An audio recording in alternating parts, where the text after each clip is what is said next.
Good morning, gamers. How is everyone doing? I have returned from Switzerland. I am back. We are here, as always, to game. If you are here for some kind of different activity, then go away.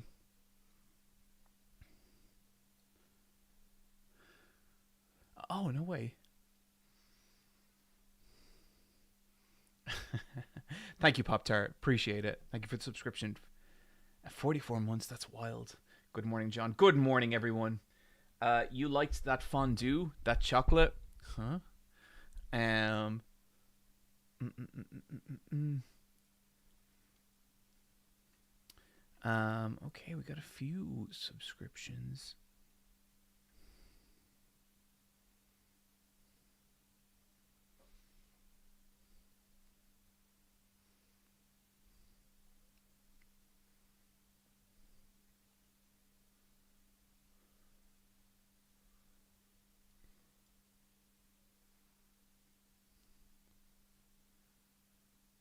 Um, okay, a couple of things there. Number one, I don't know who the Fallen Gamer is. Sure as shit is not me. Number two, which TV show would you like to have a remake? None. I don't ever need a remake of any TV show. Um, Also, your review on Malcolm in the Middle was good, but Foxcade is still better. I don't think Foxcade ever did a Malcolm in the Middle video. Um, you might. Oh, I think you might be confusing Foxcade's Malcolm in the Middle video with the video I put out yesterday. I think that's probably what's happening there. Um, but yeah, Queen Kathy merch. Listen, okay, here it is, friends. As of today, Queen Kathy may have entered the iPatch Wolves universe in a way that will become apparent in a couple of weeks. That's all. That's all I got to say.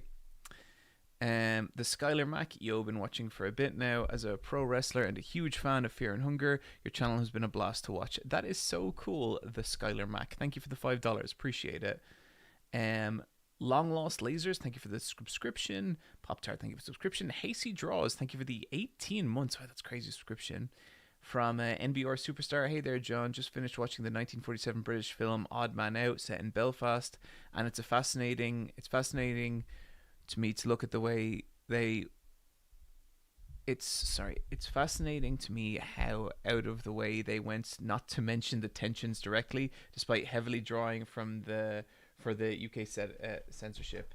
UK censorship was wild back then. Back then, have you guys seen the fucking kneecap shit? Hang on. We'll get to that.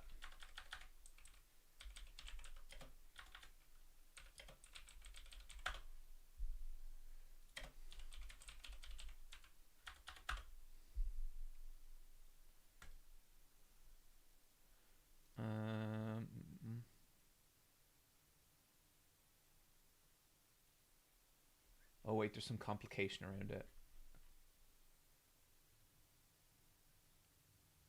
Okay, yeah, I can't trust this. But yeah, it seems like Kneecap put out a poster and it was with their Irish band and it was very heavily censored in the British underground. But right now I think the only thing I'm not sure about is the actual source of the censorship. So no, okay, we're not gonna touch that. From Chaos Cloud. Yo, John, first time catching a live stream. Question: do you have a different method of making videos depending on the type of media it's about? Um, I would say the same method is like kind of applied to everything in that I play it or experience it a lot. I experience it until I think I have enough ideas to make a video out of. Then I turn those ideas into a rough narrative. Then I make that video repeatedly until it's good. Go watch.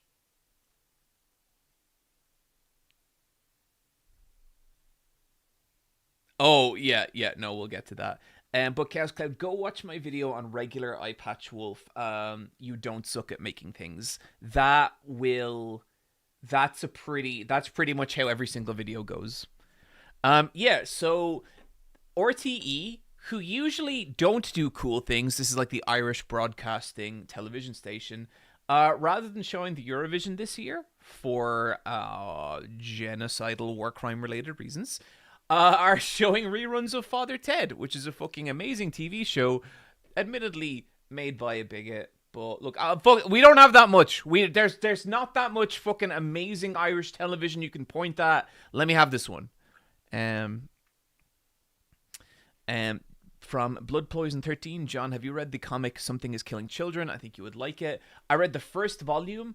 I thought it was good. I thought it had an amazing look and a great atmosphere. The story or characters didn't really draw me in. Like, I felt like it was quite kind of like, I don't know, I didn't read that much of it, but I felt like, okay, this woman is killing monsters and she's very cool. I like her arms. And she's being deployed by this mysterious organization to kill these monsters. But the vibes I was getting by the end of the first volume are kind of like, but what if the organization's the bad guy? And it's kind of like, that, sure, we've told that story, but sure. But maybe it's great. I don't know. People do ask me about it a little bit. Um, Hello, streamer. What's your cure for a hangover from Daiquiri Jack? I don't know if there really is a cure for a hangover, but whenever I get hungover, I do get a craving for like a egg and sausage bagel, like just something greasy and like just like a fucking pint of orange juice. I don't really know that it solves any problems. In fact, it might make more, but I feel good when I drink it and eat it. So yeah, no, that would be my answer there. Um, I know we had another one there from NBR Superstar. Hi there, John. Just finished watching. Oh yeah, no, I got that one. CB-QG3H. Hey John, as a fellow appreciator of strong women, I have to know if you're aware of Maki in Jujutsu Kaisen season 3. Dot dot dot. Woof. Um. Oh, does Maki get a redesign in Jujutsu Kaisen? Oh, I had no. I um. I was only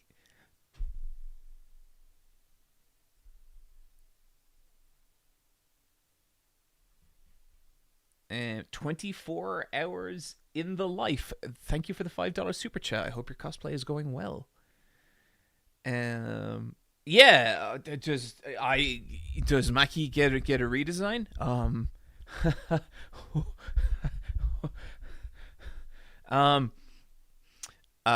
From Team Ghostwriter NYC, will you make the video essay on Dokapon Kingdom? I've thought about it. Maybe. Um. Amaria say wanted to say that even though our tastes are different, you always inspired me to be confident in self-expression. Now, little autistic slash ADHD me has just started joining game jams as a writer. Advice for me who'd mostly wrote micro fiction so far. Um, Amber Yazer 3987. I think if you're entering a game jam, the best advice I could give would be like not to think of it as like trying to get your shit in or write a style of character that you want to write. I think just try and collaborate with the other people there. Try and like compromise as much as possible and meet them halfway and try and reach something that you couldn't reach by yourself. I've never done a game jam. I've thought about it. I think like it sounds fun. It just kind of becomes like a logistical problem of like fuck, I don't have the time. But yeah, I think like with anything, with any like team project or anything when you're working with other people, I try and keep this policy when I'm working with other people. I don't give a fuck where the good ideas come from as long as they come. And if my role on the team is to facilitate good ideas happening, then I am perfectly happy like that. So like say with versus wolves, if Wooly ever had a good idea, I would be really supportive of that. Um, so if that ever happens somehow, I would really want to nurture that for Wooly. Um, how likely that is? Not, like that's just not realistic given Wooly. Trying not to sound like mean spirited here, but guys, come, like you know what I mean. You know what I'm saying here. Check out Wooly and Eye Patch Wolf in the world's most powerful book club. Why is that Wooly and Eye Patch Wolf and not Eye Patch Wolf and Wooly? Um,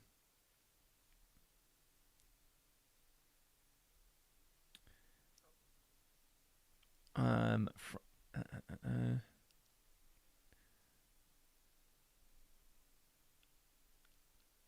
uh, John, thank you for putting out your Void Stranger slash Zero Ranger video. Those two games quickly made it into my top five. Hell yeah! 24 hours in the life. That's awesome. Those are two solid ass video games. Um, so guys, I'm just back from Switzerland.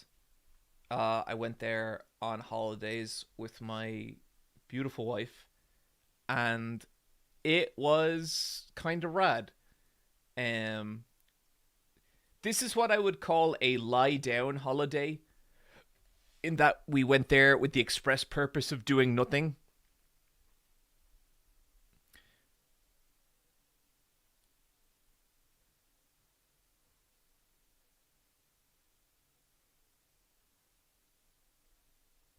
That sounds kind of rad.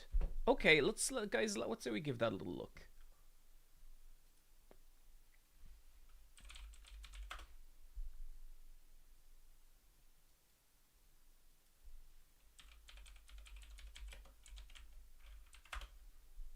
Oh, I hope it has a good art style. Okay, people are saying it's a turn-based horror game.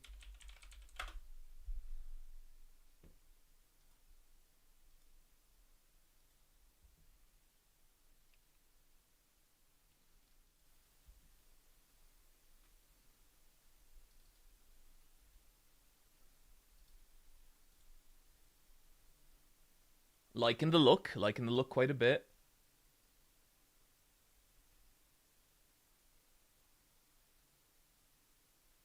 Huh.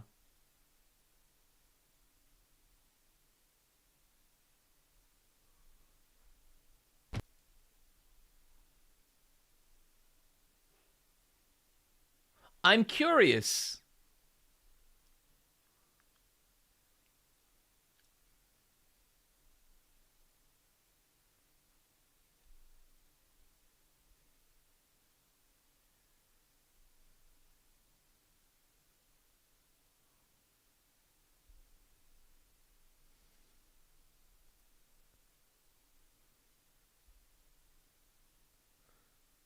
Okay, okay.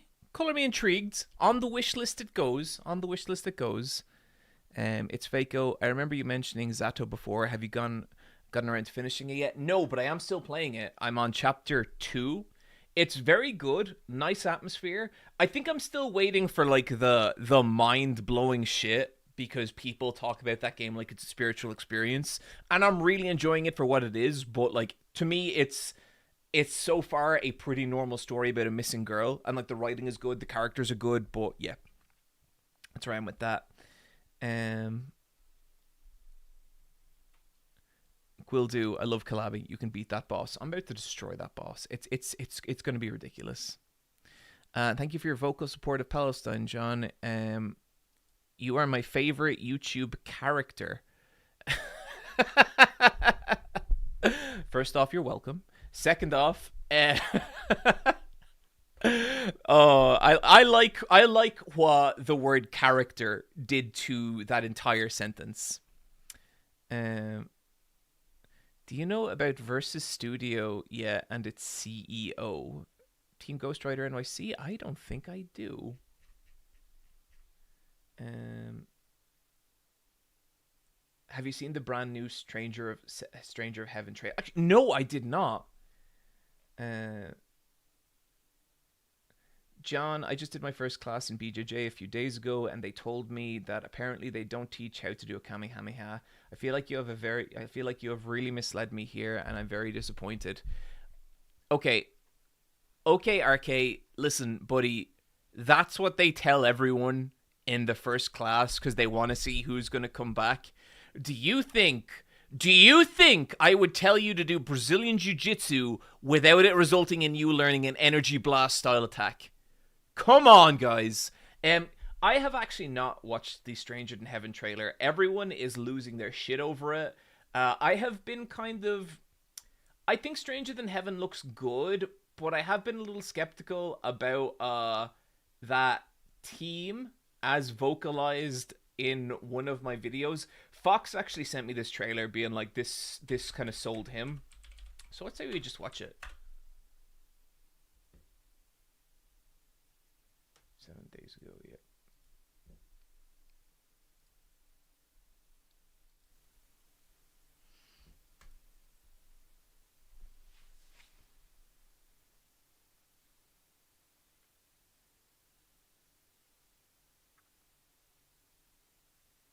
Okay, so we're in Yakuza verse.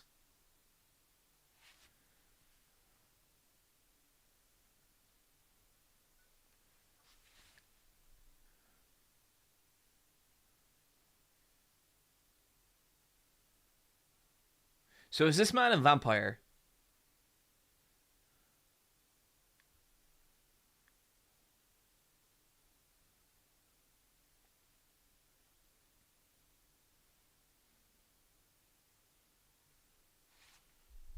Sorry.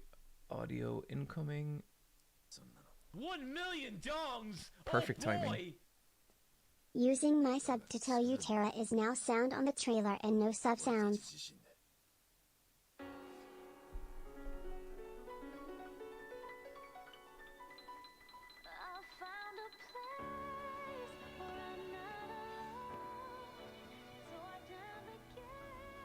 That right there, that's the Japan you've been dreaming about. That's some fucking beard, dude. This is Japan.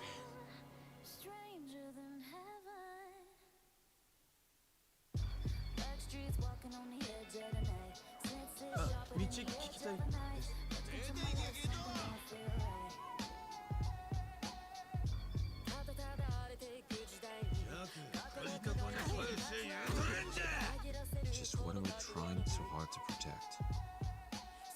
歌を食い物にして蒼天堀の帝王なんて呼ばれてそれでできた居場所ってのは俺の欲しかったものなんでしょうか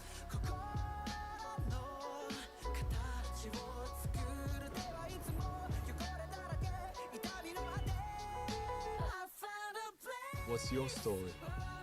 Oh, beautiful. Just a pawn for the Yakuza. Some things never change.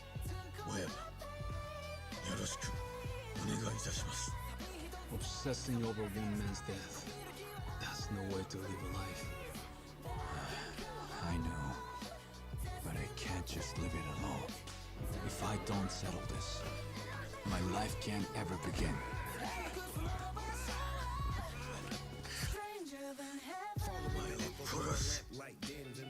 Nice to know you're not scared.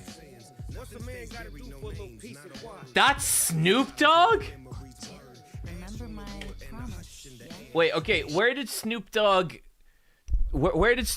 land in the whole gay shit?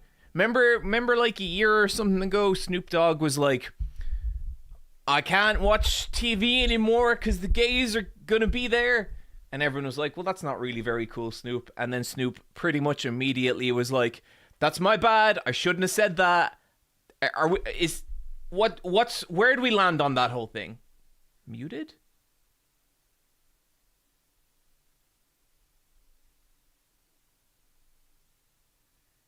He's pretty with Republicans right now. He performed for Trump as well. Oh, he's not. He's a sellout. Okay. Well, that sucks. There was a time there where it was pretty fun to enjoy Snoop.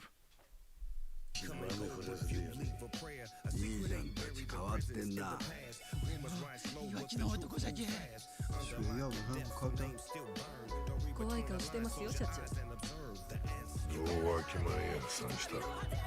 Oh, look at this fucking guy. Hell yeah. してますよ、社長。 Yeah. Okay, yeah. Fucking final boss energy off this dude.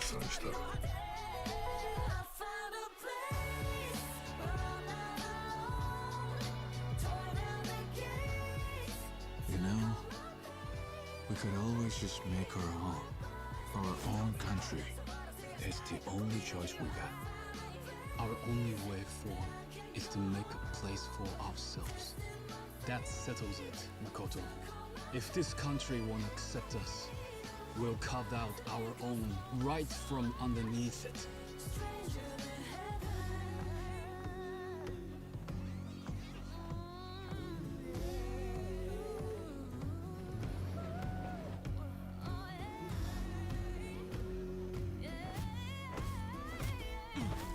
Jesus Christ.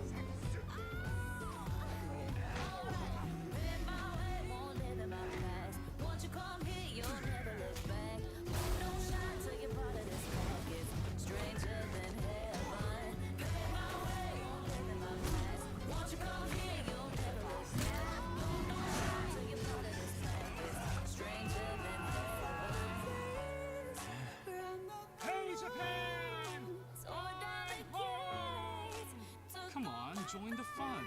It's our homecoming after all. So long, America! This is my home, and nothing's gonna change that!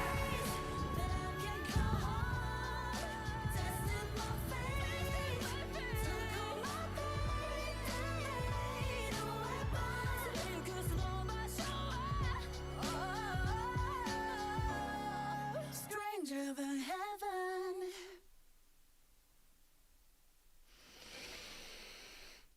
Okay. Yeah, I would say I'm not too moved any which way. I thought it was a very well put together trailer. Not a whole lot in there about like what what is the game, just it's going to be like another Yakuza, or is there going to be like something weird and different? How does like the time shit work? I am relatively unmoved. I think it looks good. Like it looks very nice. It's a lot of good facial capture. The game clearly has like a style and a vibe and a personality, and all that is exciting. But I think it looks grand. I wouldn't see anything that I'd be super pumped in there about. I'll keep an eye on it, and like if I'm hearing a lot of good word of mouth about it, that like it's a solid ass game, I'll give it a shot. But yeah, I still have like kind of lukewarm still about the new RGG studio. But yeah, no, like it looks cool. The song was real good. Plot twists. Team Ghost Rider and IC Katsuya Hara present versus studio listing. Oh yeah. I am interested in where that's going. Team Ghost Rider and IC. Creeper Dwa super chatted. Hey John, iPatchWolf, have you played SteamWorld Heist 2? As an XCOM fan, I think you'd like it. I've never played it. No.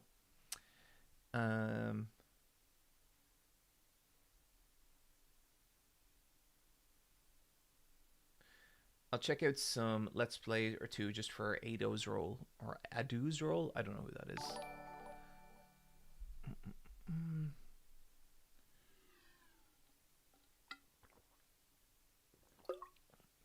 Oh,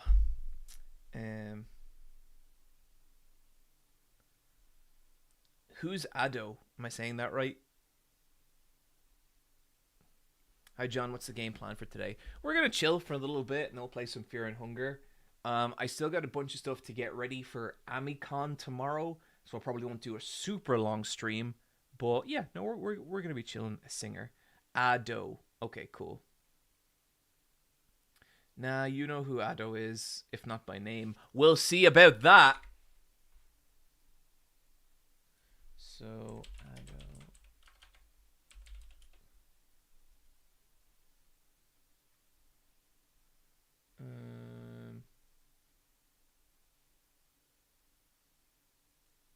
Yep. No idea who this is. It seems like a cool singer that people like, but yeah, that's all I know.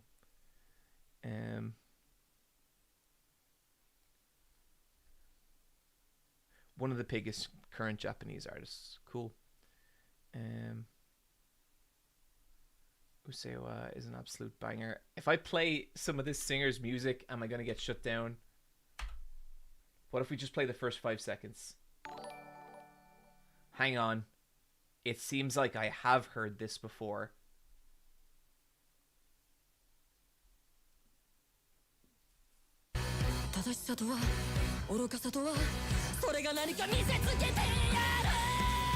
No, not familiar. Seems great though. That's all we can play on stream. Ado voiced the Uta pop girl in One Piece film Red, Shank's daughter. Oh, I did like her. Yeah, no, okay. I thought she was good. I liked her voice a lot in that, and that was fun. See, I told you, John. You did. You told me, and I have been humiliated. Congratulations, everyone.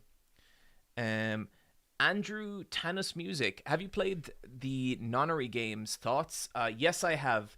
I think that 9 Doors, 9 Lives, 9... I think 999 is an incredible game. I absolutely love it. I think it's kind of like... I don't want to say a perfect game, but like there's very little about it I would change, in that it's just got an incredible atmosphere. I think the characters are all good, but it's that atmosphere I fucking adore. Really, really love that.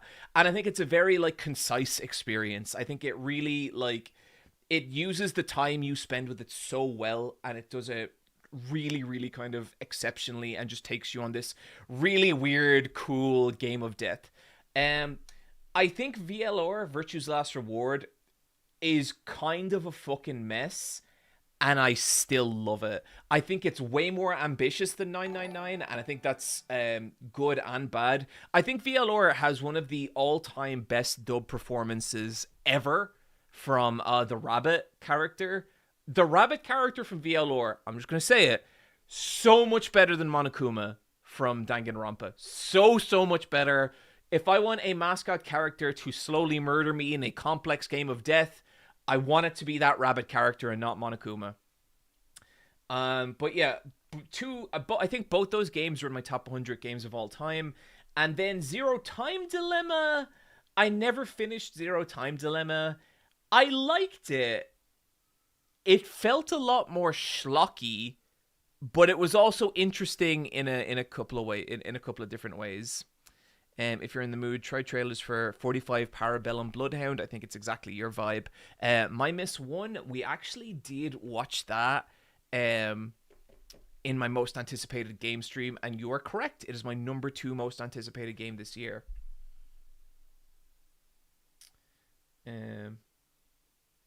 ZTD is a hilarious mess. It is, but I like it. You know, I have an appreciation for what it is. Also, John, have you heard the unfortunate news about Nagoshi Studios deleting their website and YouTube account? I have. It sucks. It really fucking sucks. I was so excited for Gang of Dragon.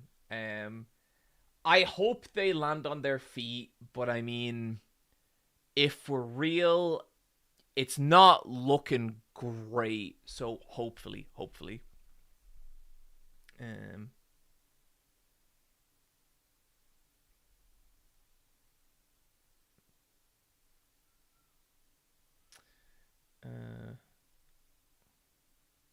Ever do that 100-day Defense Force Academy? I think we streamed that at some point. We streamed like the first couple of missions.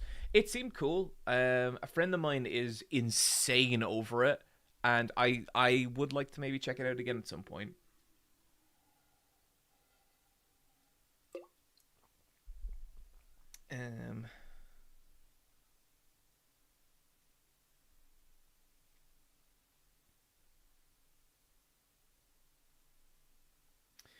So, John, did you know that you have the eye patch on the same side as Wolf O'Donnell, aka Star Wolf? Lol. Yes, I did. I was watching that Star Fox trailer, and the wolf came up, and I was like, "Oh no!" God damn it! Why?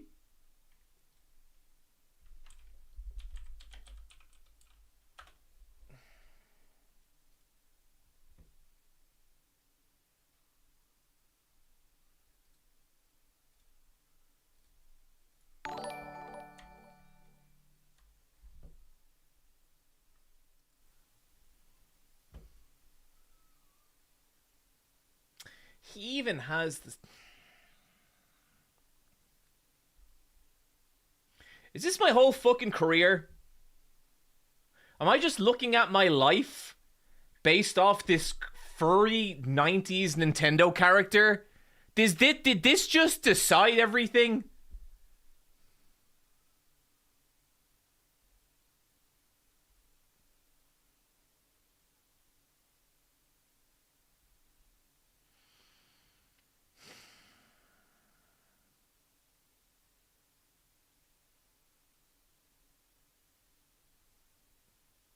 Nah, because Nintendo is cool. Seems okay, studio. Come on.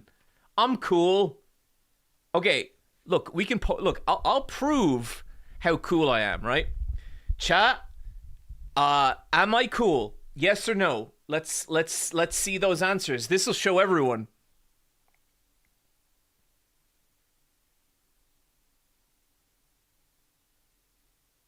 Keep telling yourself that. Okay. Okay, you know, I'll say there's more no's than I was anticipating. But there are some yeses in there. And you know what? If I kind of squint my eye, I can just okay, mods, start banning everyone who's saying no. Get them out of here. Get them out of here immediately. This is not looking good, and we don't ban them. Don't ban them. Yeah. Cool as you are tall. Empress Fiora.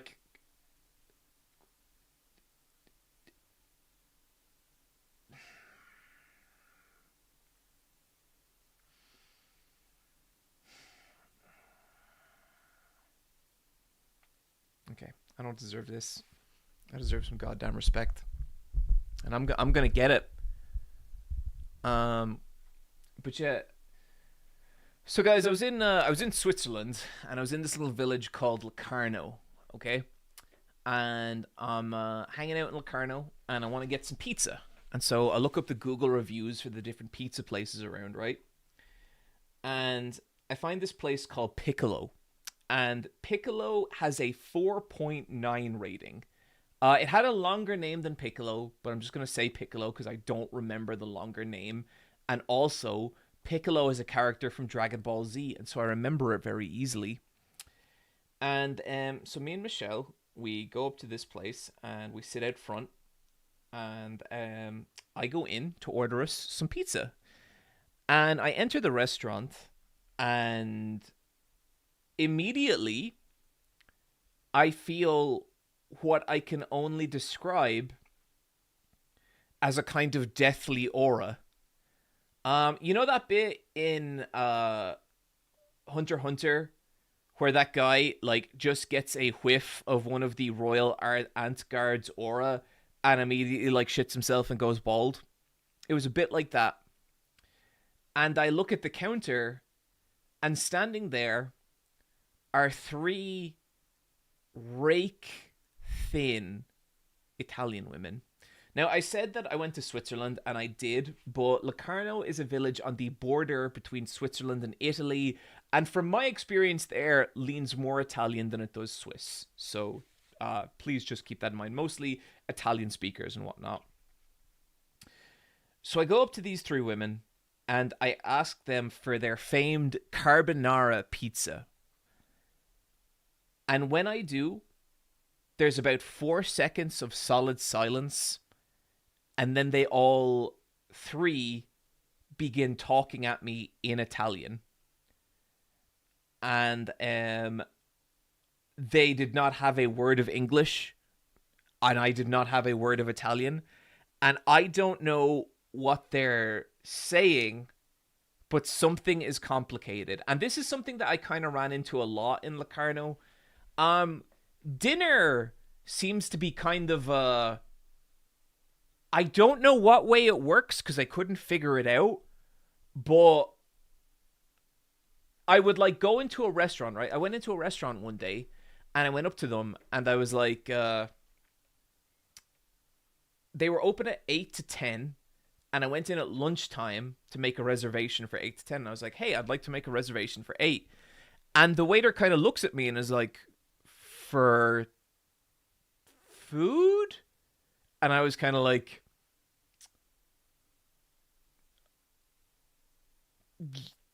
yeah, that'd be cool. And then he's like, okay. And I kind of walked out and Michelle was like, did we get a reservation? And I was like,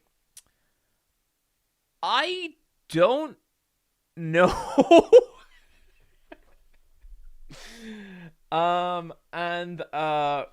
So I come back at 8 that night and it's a different waiter. And I'm like, hi, I made a reservation for 2 at 8. And the restaurant is empty, by the way. And he just kind of looks around and he goes, for food?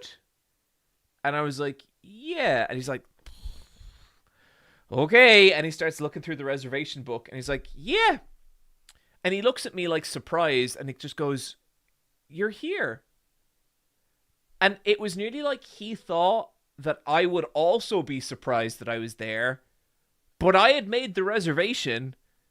And then he was like, okay, listen, 1 million dongs. Oh boy. That's not what he said.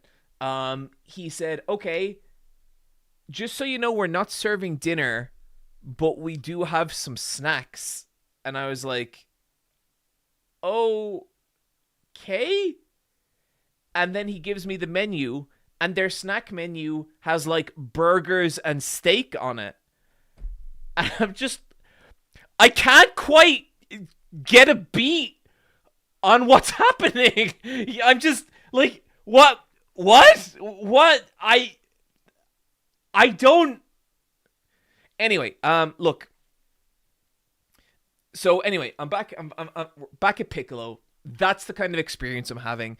And these 3 Italian women are just talking at me in what I can only describe like machine gun Italian.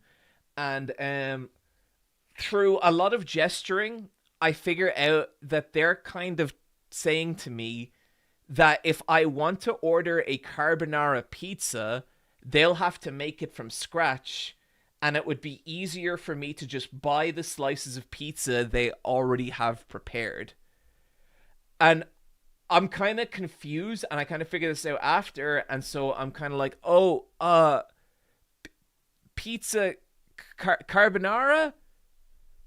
And eventually they kind of look at each other, and they kind of roll their eyes, and they're like, this fucking guy. Like, they're not happy about this.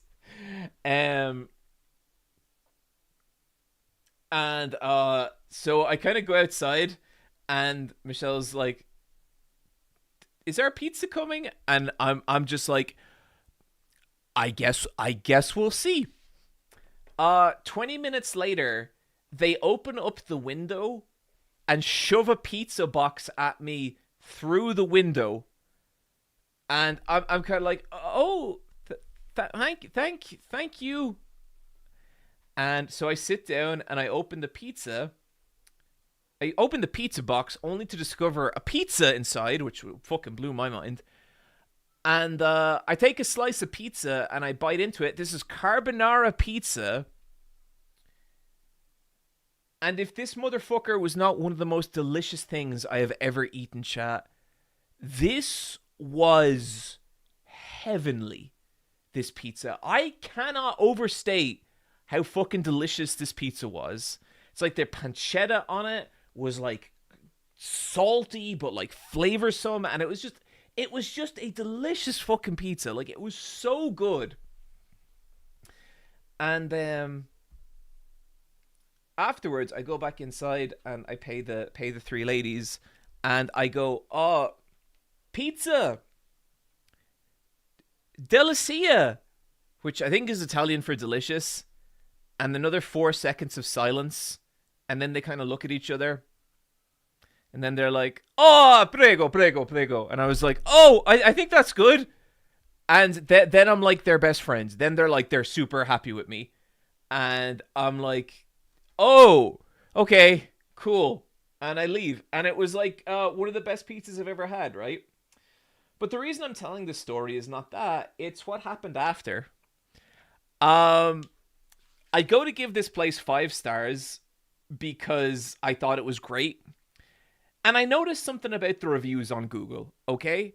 The place, as mentioned, the place is rated 4.9. But the kind of score breakdown is you have like mostly 5 stars, 0 4 stars, 0 3 stars, 0 2 stars, okay? And just a spike of 1 stars, and I'm like, okay, something. This is a story. Something going on here, and and so I click into the reviews, right, and it's one from this person, and they're talking about how they had to wait 2.5 hours for a pizza. Now, my feeling, this person pissed off the 3 ladies and they didn't want to deal with them. And but right at the bottom of his review, it says, and then, as if things couldn't get any worse, the owner of this place threw their towel at me. It's like, okay, Jesus, all right. And then I see there's a response from the owner. There's a response from one of these ladies. And she says, "I would like to apologize for my inappropriate behavior." Not even denying it. Not even denying the towel throwing.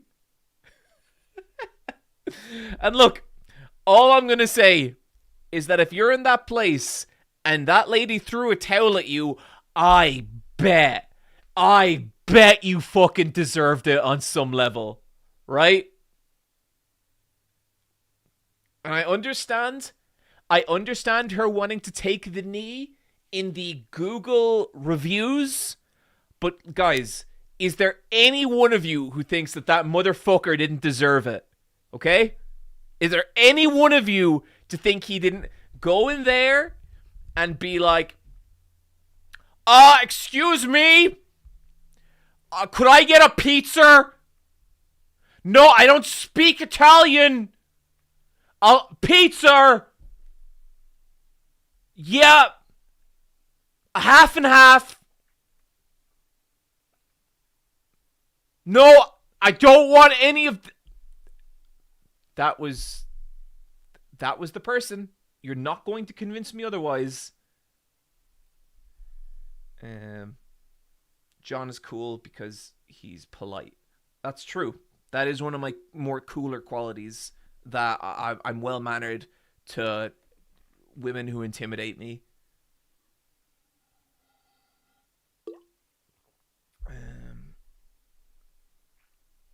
Hey chat, hey Wolf, I know you've become a little jaded with wrestling lately, but I was wondering if you caught Darby's defenses the last couple of weeks. I know you've had some criticisms for how he won, but the matches are pretty incredible. Fuckles, yeah, you are correct. He has been having great matches, and I would say I am enjoying his title run. I thought his match against Tommaso Ciampa is the first 5-star match for me this year that I've watched. Absolutely fucking incredible. His match against Brody, pretty good. Have not seen his match against Pac. but his match against Takeshita was also a banger. Great character work from Takeshita. Really appreciated that. Feeling kind of high on AEW right now. I'm into the Osprey Death Rider shit. I think that's genuinely a really interesting storyline. I think their women's division is fantastic. Love Tekla. More Tekla. Book Tekla stronger. Make her cooler. Better. So yeah, I'm feeling pretty up on AEW. I'll talk about it on regular at some point. Some people are just magnets for weird events. I had a friend like this. Some weird stuff was always happening them in a near weekly basis. That is me. Like I've talked about it. I've proven it. Weird shit just happens. I don't know how. I sure as shit don't know why. But I just get into weird encounters. I find myself in strange situations. If you need proof of that, may I lead you to my entire career. See, weird shit just happens.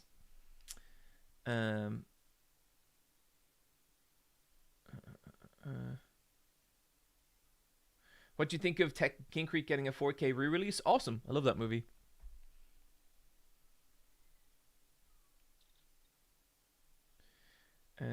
At least you didn't make any mortal enemies this week. I mean, it's Friday night. There's still time.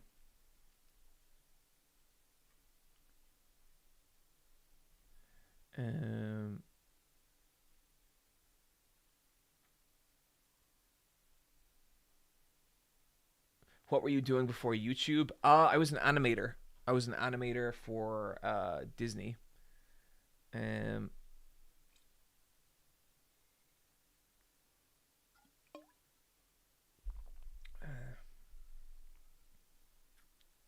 I'll be your mortal enemy. Okay, Chuka. That's cool with me, buddy. How expensive was the south of Switzerland compared to the north middle? So that I don't know, but Switzerland is the first place. So people don't actually know this about Ireland that much. Ireland is a very expensive country to live in.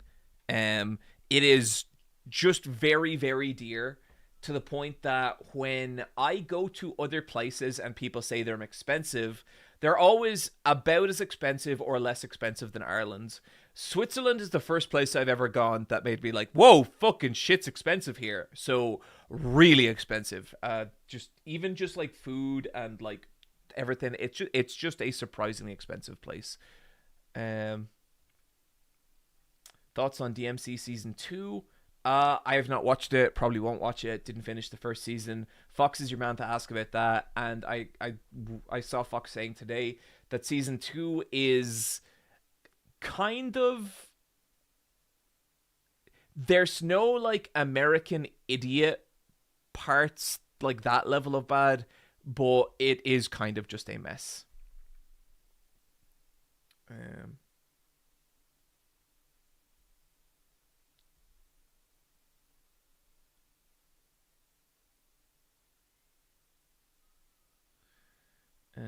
What's up, John? Tuning in while drawing the comic. Oh, no way, Tom. How's it going? We have Tom Bloom in the chat. One Abaddon. One host of the Versus Wolves Lancer podcast. Welcome, Tom. Great to have you here, buddy.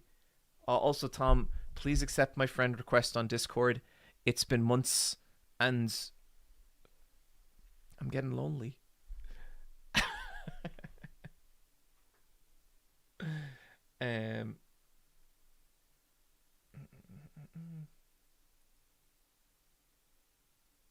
Holy shit, it's acclaimed game designer Tom Bloom. It sure is. Everybody's talking about this Tom Bloom. We said this on the podcast, but my favorite comment we got on episode 1 of Versus Wolves Lancer was the guy who said, "This is the Super Bowl for a very specific kind of nerd," and that is so true. Did you see that Enho is doing pretty well in his return to Jorio? So, okay, Enho is in the 2nd division right now, right?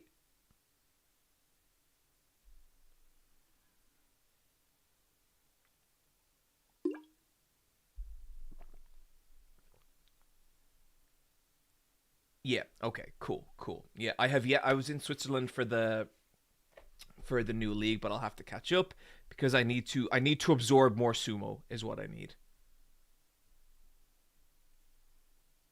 Is that the pretty boy sumo wrestler? Yes, it is. Um.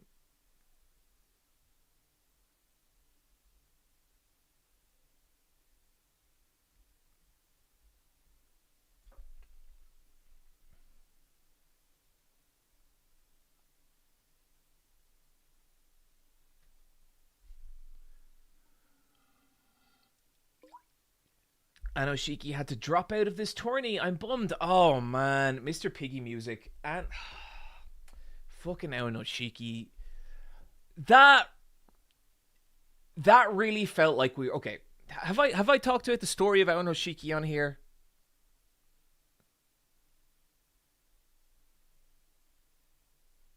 Are there Swiss wrestlers? Yeah, there's Cesaro, the Swiss Superman, Cyborg. I can't remember what he's called.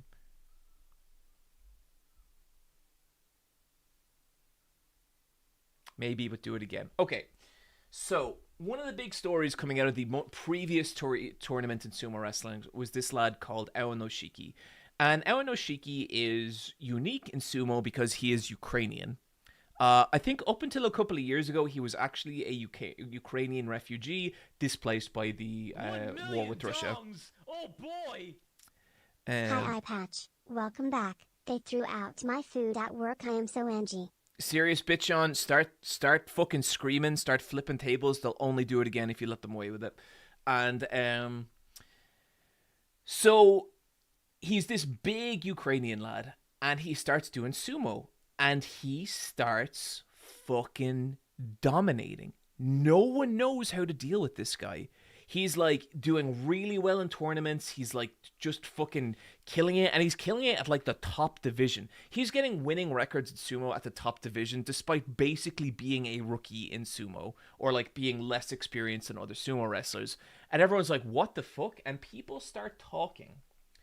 They start saying that Enoshiki could become the first ever European Yokozuna, the highest rank in sumo, okay? You're all going to listen to me do this again in a future video, just so you're aware. And that's a huge fucking deal because, like, since, like, there has not been that many Yokozuna, like, ever. Like, less than 100. If you obtain the rank of Yokozuna... Actually, let me double check that. Now, granted, I'm still learning about sumo, so apologies if I have some of this ass backwards. How many Yokozuna have there been? There have been exactly 75 wrestlers promoted to the rank of Yokozuna, the highest rank in professional sumo since the title was officially recognized. How fucking insane is that? 75, and like, when did it start? The official registry was compiled in 1900. 126 years ago, and there's only been 75 Yokozuna. So, people are saying that Enoshiki going to do it. And so he goes into the last tournament. And the way tournaments in sumos work is that it's 15 matches across as many days. And if you can get a winning record, if you can win most of your matches, so 8 matches, you have a winning record. And winning record means you're on the way up. You're doing great. Everything's fine. Even if you just get a winning record, that's a positive. If you get a losing record, that's where you start to be demoted. But the problem with sumo and what makes it so scary is that a sumo wrestler's rank is directly related to their like status, their living quarters, their money they earn. Everything, is related to them like obtaining a rank, and you can lose it. So, like, if you get the rank of Sekewake, which is, like, very, very high, I think that's maybe one down from Yokozuna. You're living in luxury, you're being treated really well, loads of money, loads of fame, you have, like, fans, everything. And you can get demoted, basically, right back down to, like, the the nothing leagues. And it can be really devastating.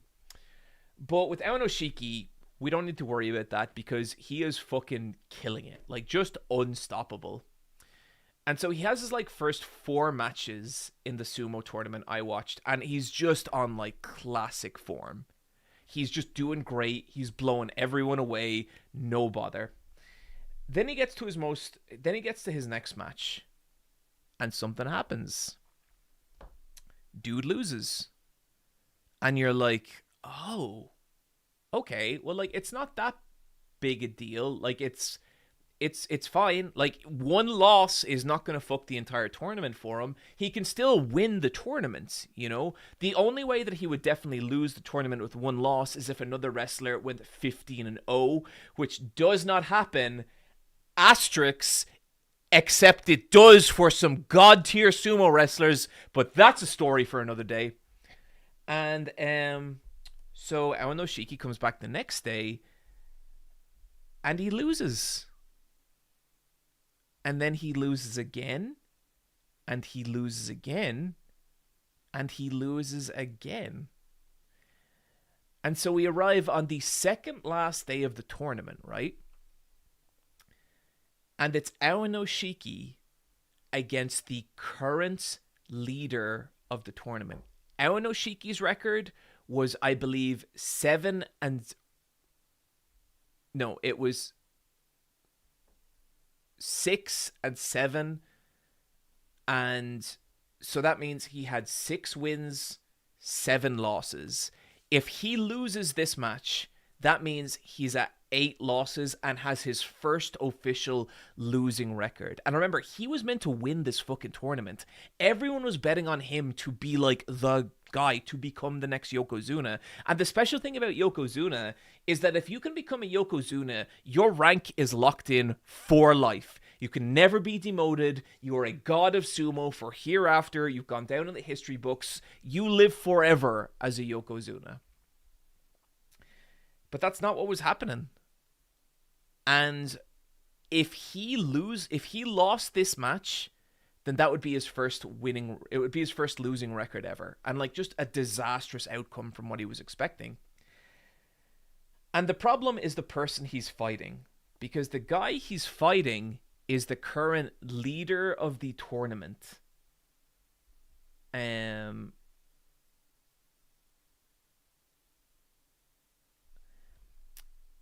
that guy, his record, 12 and fucking 1. He had lost 1 match in the entirety of the tournament. And now Enoshiki is meant to go up against this fucking monster with everything on the line. And so they fight. And it's like fucking crazy. And like, you're watching it and it's like everything matters.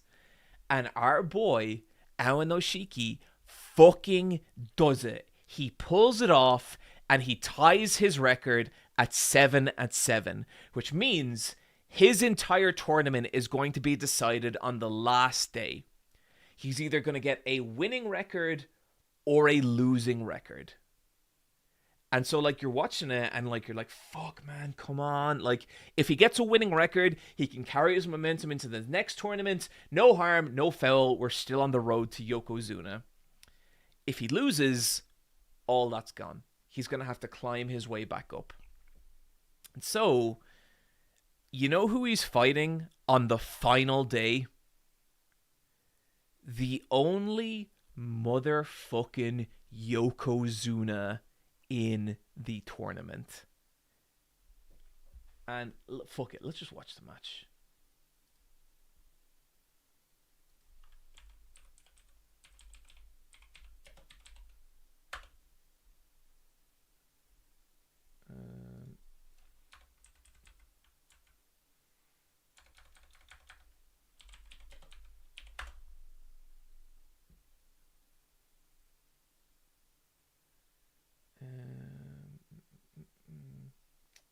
This is the Bash Show from 2025. I don't think that's it.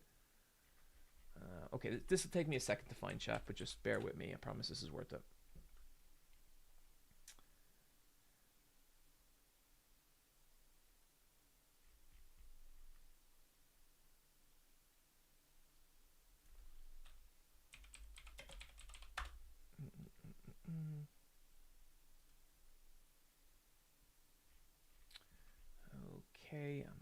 channel now.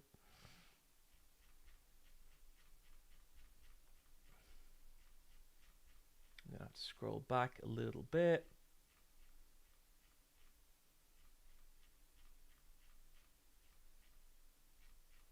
Where are Sumo? I know they're somewhere here.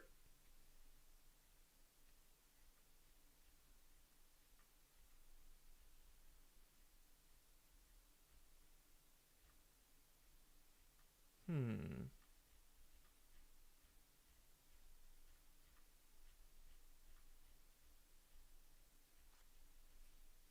Six months ago. I think that's too far.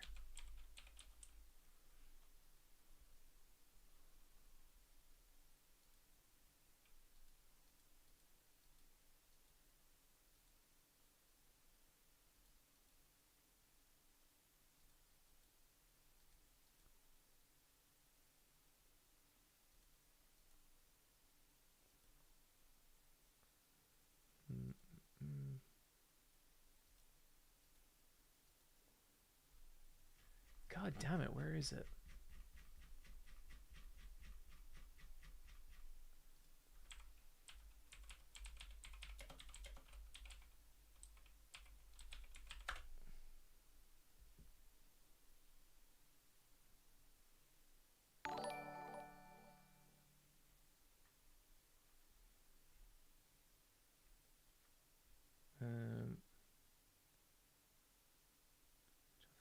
Fuck, guys, I'm sorry, I can't find it. I think they might have taken it down.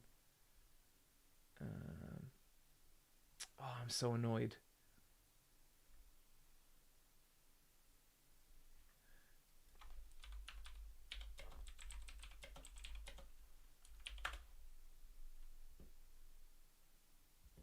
Oh, wait, do I have it here? No. I do not. Ah!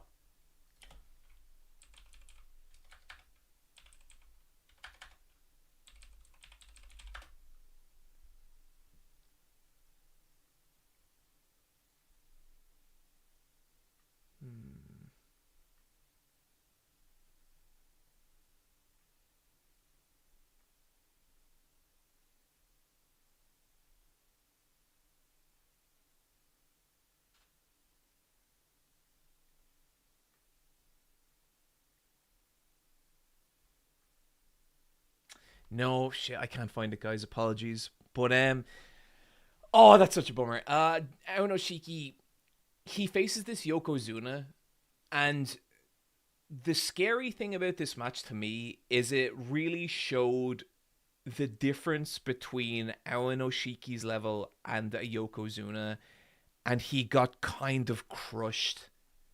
And it's like, man, Sumo is fucking devastating. It's so, this person sent it over Discord, John. Let me see.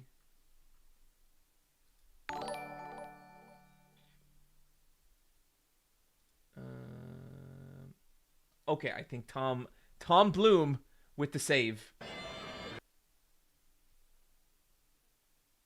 Okay, he's got it. He's got it.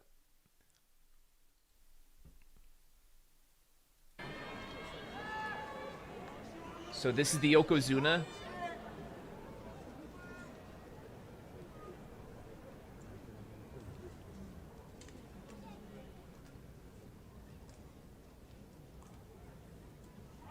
And this is Enoshiki. Final day. Day 15. Everything matters here.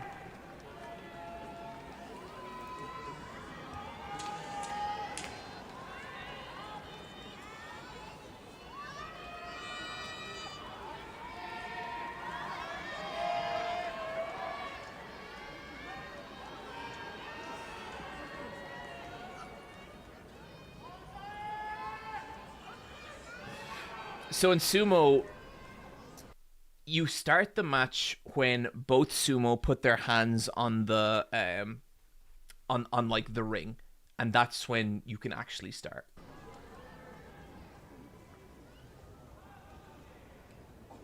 So Both his hands are down. If both his hands go down, the match officially starts. Boom! Come on now, Enoshiki! Devastating. Devastating. And, like, look at the dude's fucking face. But, like, look at the skill of this fucking throw. Like, watch how he grapevines his leg around Enoshiki's. Beautiful. Look at fucking that. Look at that.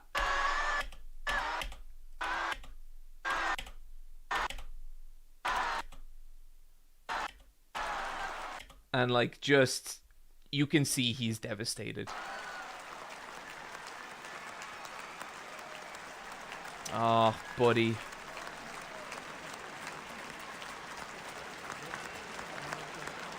Like, look, that is a crushed man.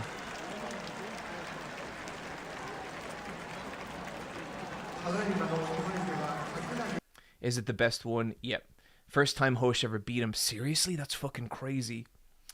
So, look, this is all to say you are going to see me tell that exact story in a video, but it's going to be like the first 5 minutes of that video, and then we're going to get to what I call the real shit.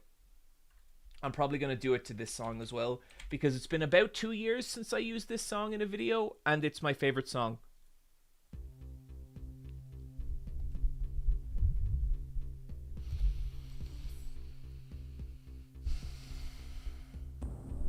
Enoshiki was displaced from his home of Ukraine. His life torn apart by war, he needed to find new meaning, and he found Sumo. Oh no, wait, what?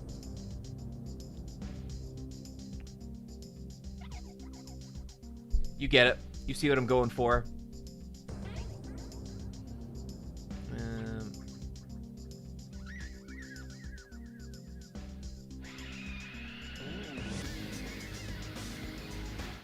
It's going to be about how the sumo world is absolutely fucked, right? Maybe a little. But it's also going to be about how I think sumo is pretty cool. I don't know enough about it to be like, here's all the problems with it. I have not reached that level of sumo fandom where I start kind of disliking the thing, like where I'm at with pro wrestling. But I have no doubt it's got its issues. We see the vision, John. I know. Lol, it's somewhat surreal to hear the video essay voice on stream. Have you tried sumo? Ava_Engelion_SH. If you search the internet hard enough, my friend, you can find there is footage of me battling a sumo wrestler. I'm not gonna say that I won. It's the end of that sentence. Yeah. I think Foxcade would have lasted longer. No, he fucking wouldn't. No, he wouldn't. I am good.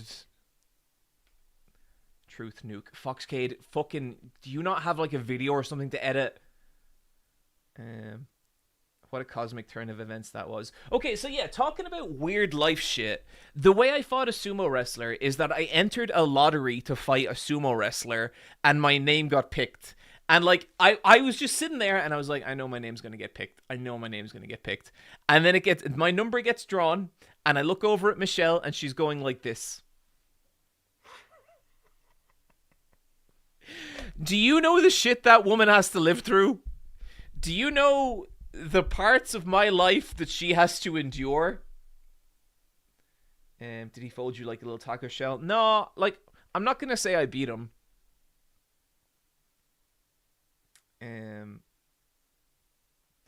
Do you ever feel that because your luck was so extraordinary that day, that your luck is spent for the year and it's all downhill from here? See, that's not really how my luck works. My luck, I don't think, really works out to, like, my benefit. It more just creates the silliest scenario possible every single time.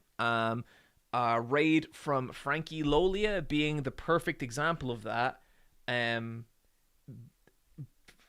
I still think that Frankie's appearance on the last charity stream and what she fucking did is one of the more insane things to happen in one of these streams. I don't want to relive it. I don't want to talk about it. She knows. I know. I know some of you know. It's the clown life. Yeah, it's my stand, clown life. Frankie is a G. Frankie is a nice person who should focus her energies in less destructive ways, is what I'll say. My favorite what if in Sumo is Enoshiki, the dump truck. By the way, if I get into martial arts, it'd be Sambo, BJJ, Judo, or Sumo, but Yokozuna, I'm not. Yeah. So, you guys, like, I've been doing, like, boxing and Brazilian Jiu-Jitsu for a while now. I wouldn't my fucking hole get into Sumo. That scares the shit out of me. Genuinely, when I see some of the things that happen in Sumo, I'm like, oh, you could not pay me to take a headbutt to the mush from one of these dudes. It's brutal.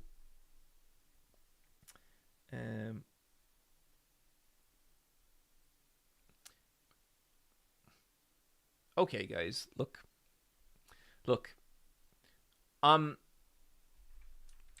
I really appreciate all the subscriptions and all the super chats. You're all great. 1 million dongs! Oh boy! And sometimes I feel like I get a name that is specifically designed to fucking destroy me. Okay? Let me show you what I'm talking about here.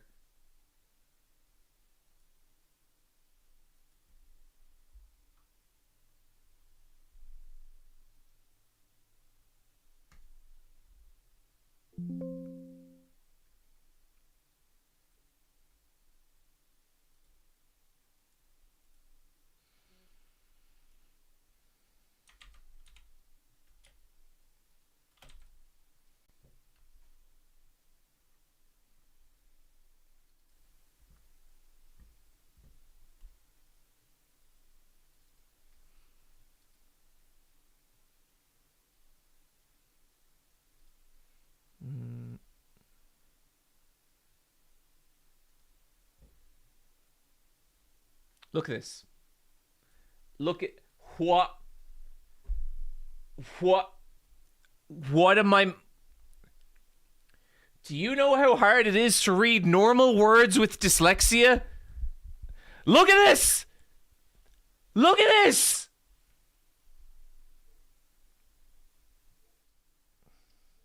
For con, for ones, and for word! Thank you for the subscription!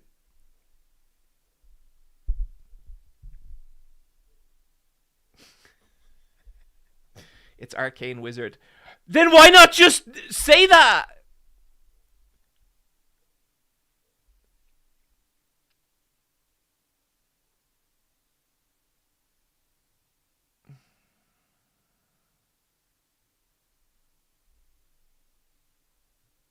It's probably taken. Not fluent in gamer. Okay. Guys, look, I'm starting to get worked up, and you won't like it. You won't like what happens, okay? There's changes to this studio that you are all unaware of at this point. Changes that I've implemented for what we do here. And if I get a certain level of pissed off, I am going to introduce them, and you're all going to regret it. So I'm going to say what I always end up saying on these streams. I want to be treated with some goddamn respect. Okay? There's a couch. No, it's not that. You're getting a second Makima tattoo. Is that a challenge? Ooh, scary. Do it, coward. You don't want me to do it. You don't want me to do it. I think the chat is feeling bratty today, though. I think it's because I wasn't here for you guys last week, and now you're angry at me. and I'm getting a lot of pushback. I'm getting a lot of sass, getting a lot of zoink. I'm getting a lot of jibes. I'm getting a lot of flim flam, dare I say, and I don't appreciate it.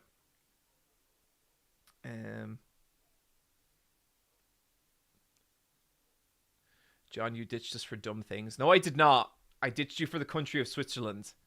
Zoink. I'm serious. I'm getting a bunch of zoink up here. Time to put on a second eye patch. We're like dogs. We thought you were never coming back. Okay, guys, look, this is probably a bad time to bring it up. I will be not here either next week because I will be in Canada at Anime North. So everyone's just going to have to get used to that. Bye, Patch Wolf. True.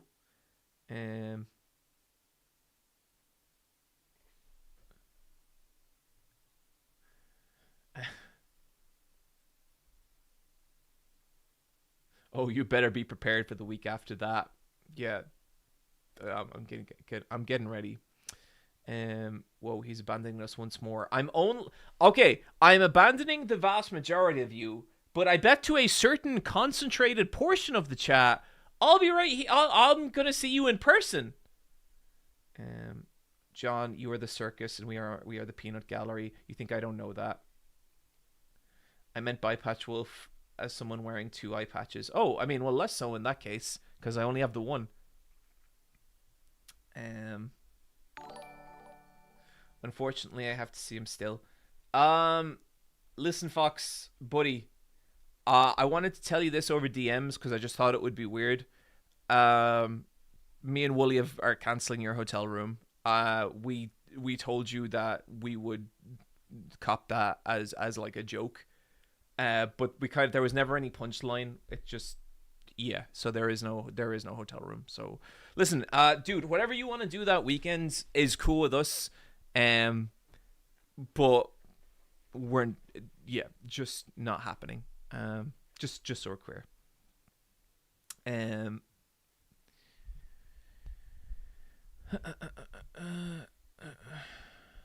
By the way, I could have been a Yoko if I was as badass as in my Baki Kengen brain-rotted imagination. Seriously, Baki brain rot those things. Thank you, Amaya Seiya 3987. Appreciate it. Me and Reggie will have to cozy up, I guess. Foxcade is a man of the people. Foxcade hates all of you. Foxcade, the shit he says about this audience is gross.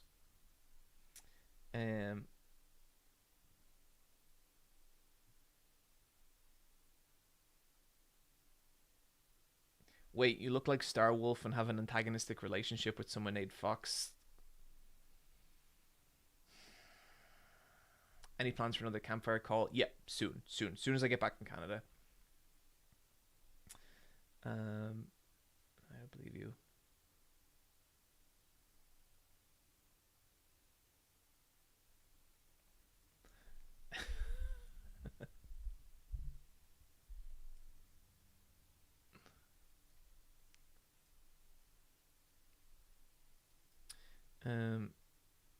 John, are you 10 years older than Fox? I think so. At 49 years old, I'm 10 years older than a lot of people. So, there's that.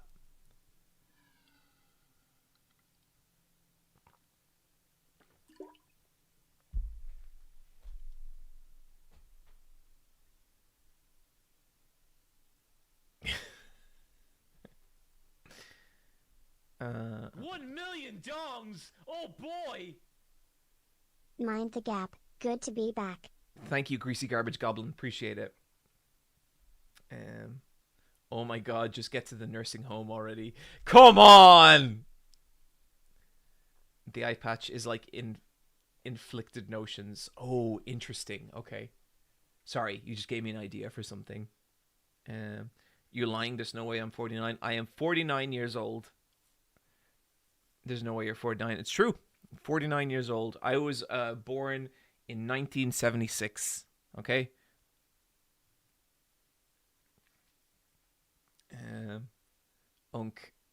They're 50.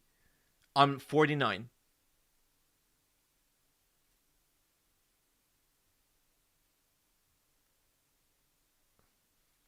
Okay. That's enough chilling with the chat.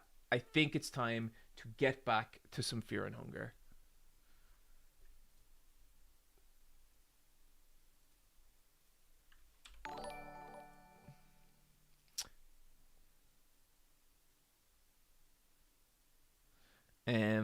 Hey, I got Funger 1 after seeing all your stuff. Just had to marry a ghoul after a yellow mage blew my arms off. That's actually a good move, Weed Ghost. Fair play.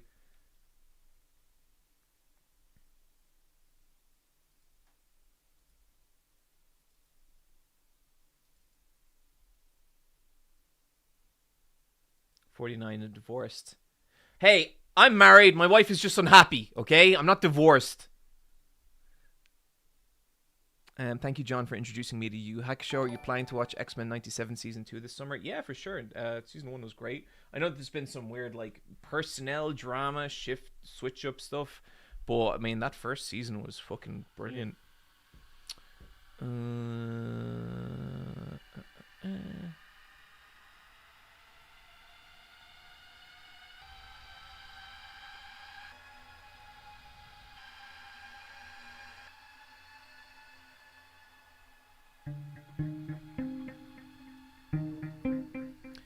What are we doing?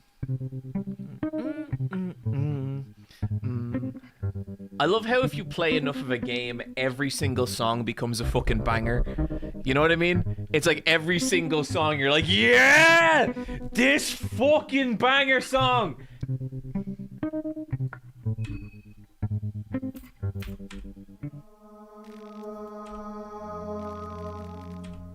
Okay, let's see where we were here.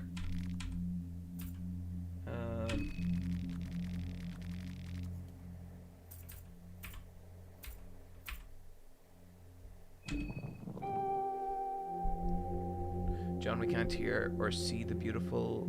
Can you not? Can you not see my face? Hi, John. Or did my face just disappear for a second? Are we good? Are we good? Now I can. Okay, cool. Where the duck at? Got your book today. Love the pictures. I can't read. Friends, just to let you know, Bizarre World of Fake Video Games is back in stock. We completely sold out of the original run, which, holy fucking shit, thank you, I love you, you're great. That is back in stock over at hollowpress.net. And we are currently working on another book, which I am very excited about.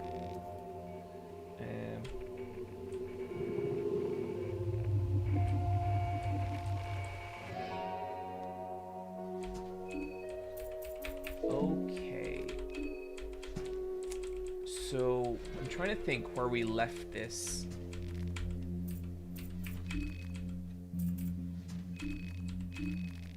Oh, fuck, I didn't mean to do that. Actually, that completely fucks me up. Okay, never mind.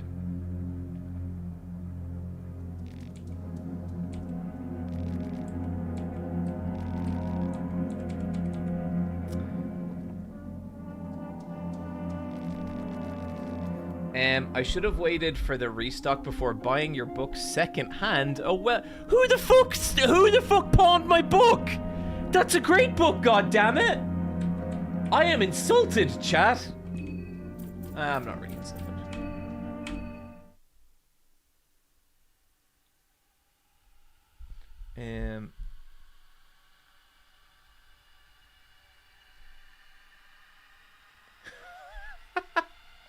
Ali Pugs, to hear someone as dyslexic as yourself can publish a book is inspiring. Thank you, Ali. I appreciate that. I make a living on reselling your books. What? They were like, these games are fake. I was tricked. Fair enough. So we are in... Man, I thought we... Did we just go to the church and not save at all? I guess that... What? Why don't we have any arms? Chat, can someone please catch me up to speed on what the fuck I did in this last session? Because it seems kind of insane.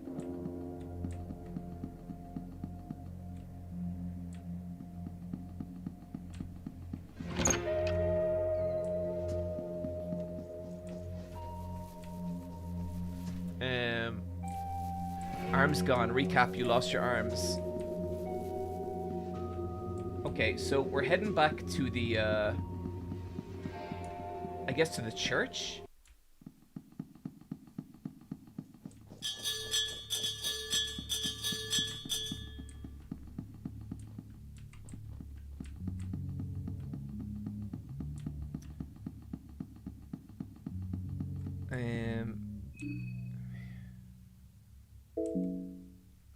You said, chat, hear me out. I'm gonna cut off both arms. I have a plan, and then ended the stream. That does sound like something I would do.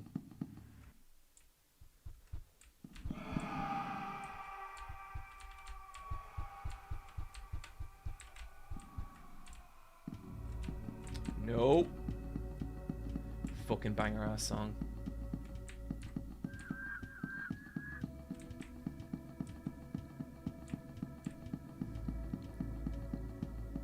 Don't forget that the death mask spawn. Coffin has spawned in the church basement.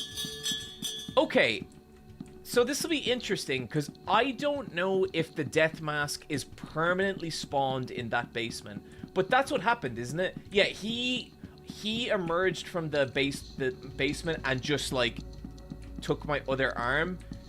So yeah, okay, now that's starting to ring a bell. And then we didn't save because at that point there was no point. Okay, let's go back to the church and see if the death mask spawns again and take it from there.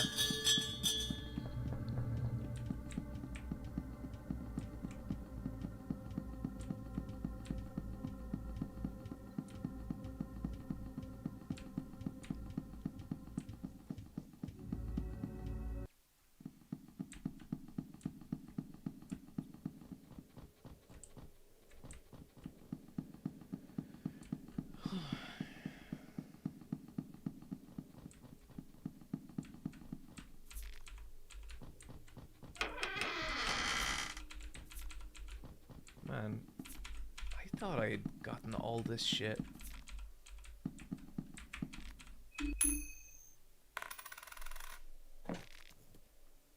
Do the death masks have any lore, or are they just cool dudes? Not that I'm familiar with, but that doesn't mean they don't have any lore.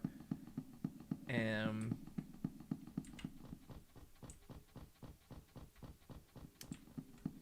trying to, like, I don't even think they're moon scorched. I think they're just fucked up. Can't run either because I broke my legs. It's a tough state of affairs.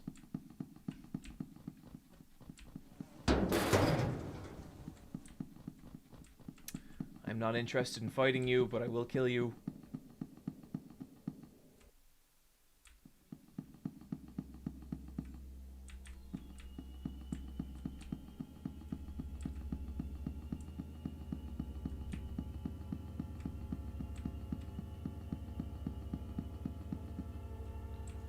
Okay, so a lot of our plan is going to be dictated by whether this death mask spawns in the church basement or not.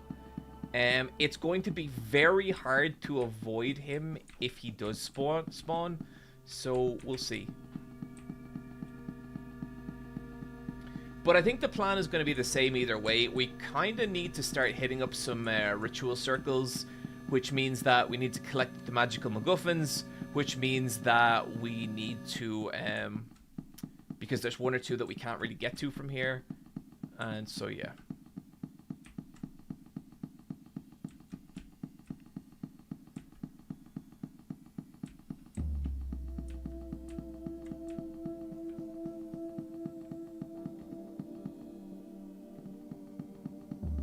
Oh man, a Bobby still alive.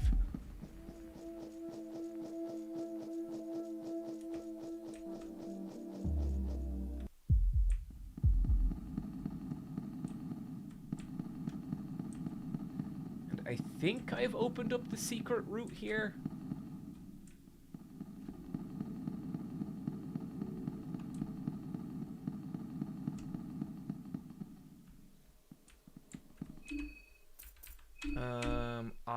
don't like dealing with these assholes.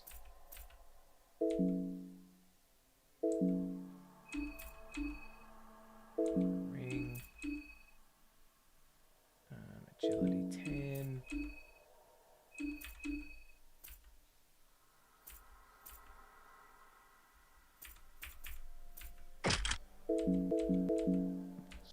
Shit, okay, I forgot to check my hunger levels.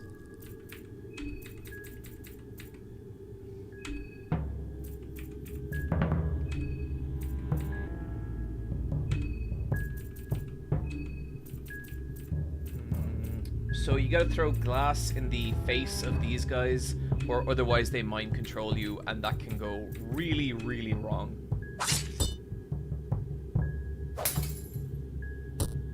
Nice.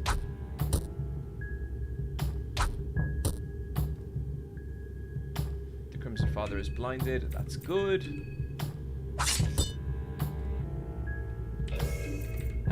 If we... Okay, he's stunned as well, that's really good. And so if we do that, and nice. That is about as clean a kill as you want against the Crimson Fathers.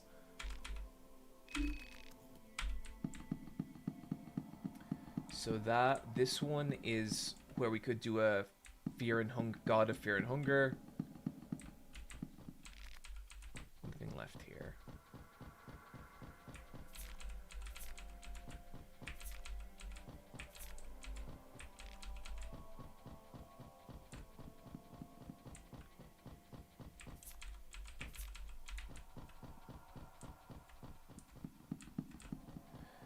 Okay, and this is a ritual circle, and we actually do need this. But actually, now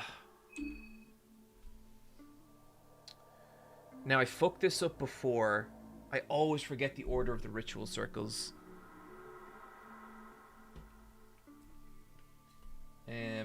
Because on this ritual circle, I know we can do Allmare, and I think we can do God of Fear and Hunger. No, this is the pentagram. We can't do... So does the pentagram go on rare? This one has to be rare, yeah.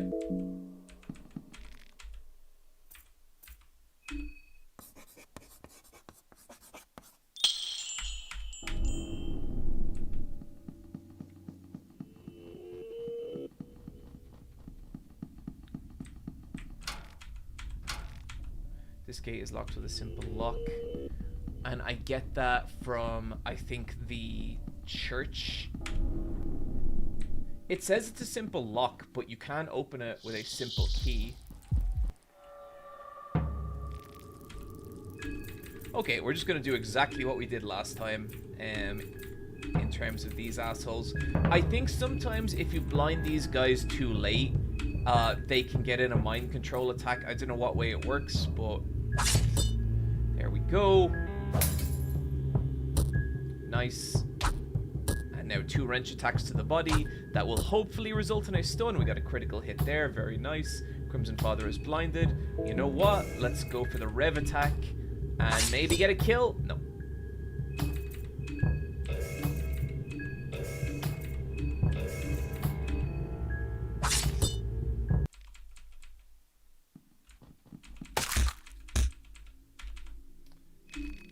Found a soul stone. Cool.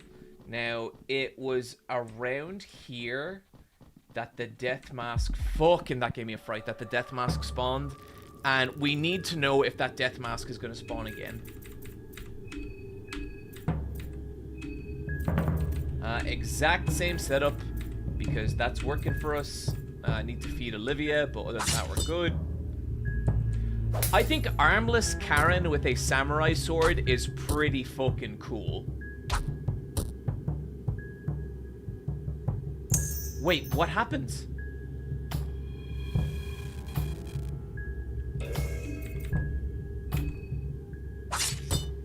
Thank God. I don't know what I got wrong there, but it was sure something. Okay, I think that might even be the coffin it comes out of. Please don't come out. Please don't come out.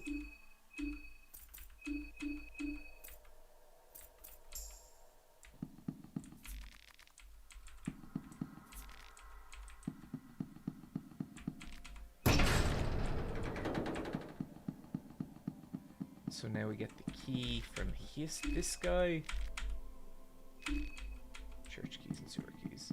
So now back through here. Don't want to go too close to that coffin.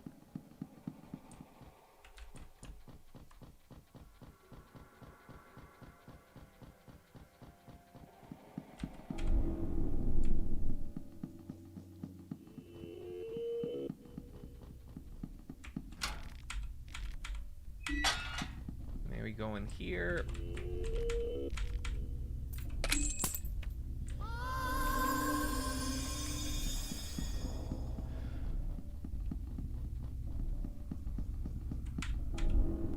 Okay, so now I'm gonna say we leave the church basement because I don't want that death mask to spawn. We can there's other ways we can fight the Heartless one, like other points we can activate her at. We don't need to be here.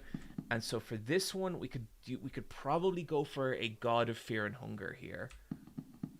That would let us get +1 agility, and that would also give us the ability to save. But we need a God of Fear and Hunger skin Bible, so I think at this point the best thing we could do is start just going for the magic MacGuffins.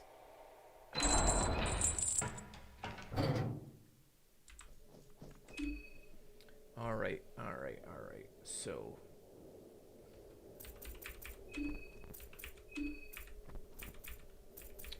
do we have okay, we have the hunger effigy.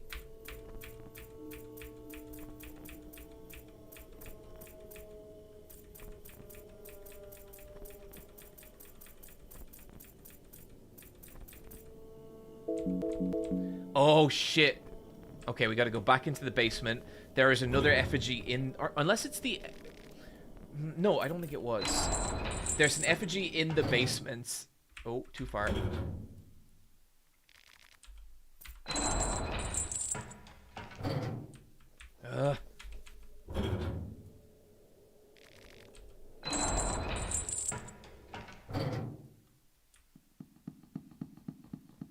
Okay, we just gotta sneak past that death mask coffin. If it even does have a death mask, I'm starting to think it doesn't. I could be wrong. So let's just go down here. Let's just be real fucking chill. It's totally fine. Nothing bad's gonna happen. The death mask is not going to spawn.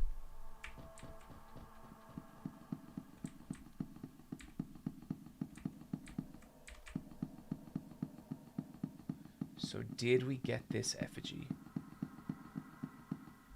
No, not yet. Take the murder effigy. Okay, I think it's the one in the apartments then that we have yet to get. So that's good. So let's make our way to the apartments and keep it rolling.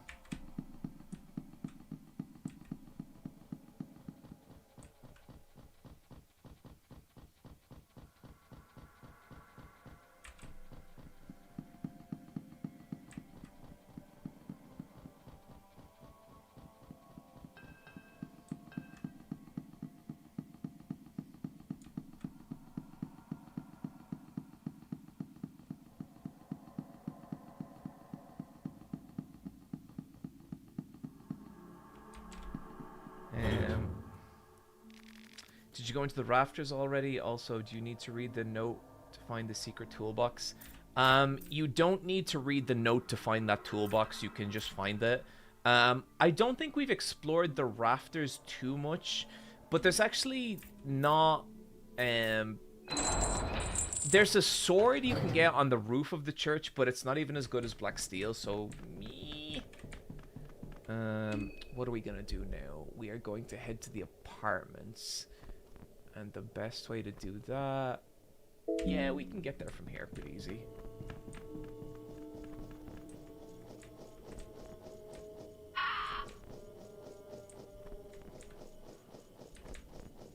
The amount of trauma those guys will have if they make it out alive. I think what's kind of fucking crazy about, like, a lot of the endings in Fear and Hunger 2, like the character-specific endings, if I had not already triggered that bear trap, I just would have lost my arms. Or lost my legs. God damn it. If I, the crazy thing about a lot of the character endings is that a lot of them just go back to lead kind of normal lives. Like, they just have to go back to their regular existence being like, well, I saw the most fucked up shit I've ever seen. And that, I think there's something kind of, like, real about that, you know? Because that's what happens with trauma. Like, you just have to go back to your everyday, boring, normal shit, but carrying this, like, super fucked up thing with you.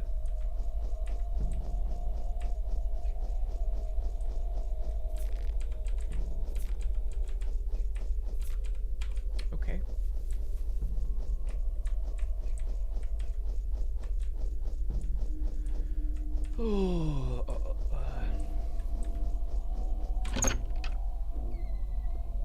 Life goes on. Like, that's one of the, like, weirdest and hardest things about that stuff. Like, when something bad happens to you, you nearly think, like, oh man, like, life is going to stop for me now, and I can just kind of, you know, pause and heal. But that's not really how it goes. And I think that's one of those things that I feel like it's some real adult shit. You know what I mean? It's like real... That's some real life shit that no one ever really kind of says to you.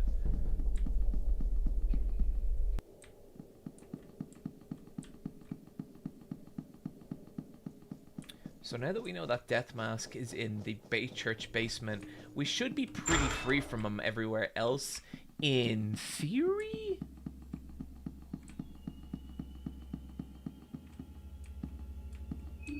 To quote BoJack Horseman, sometimes life's a bitch and then you just keep living. Oh! That fucking show, Ali. Yeah, totally.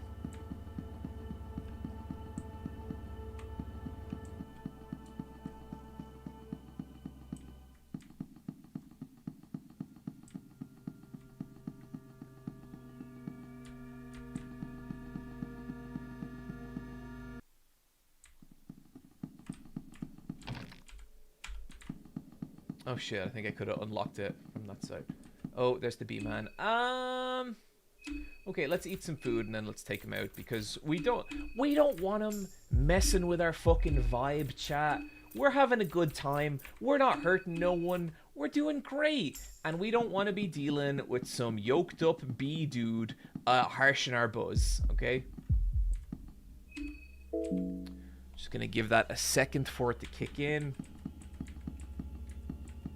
Is Needles dead? Needles is super dead.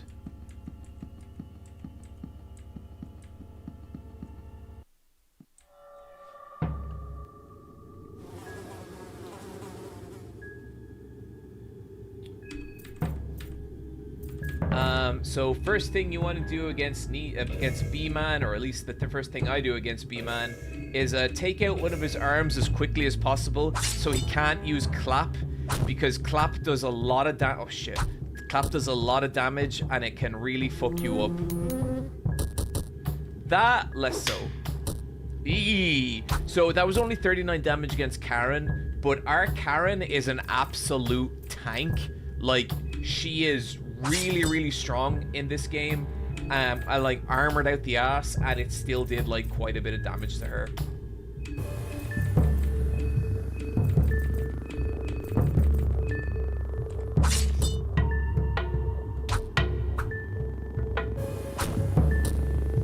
Nice.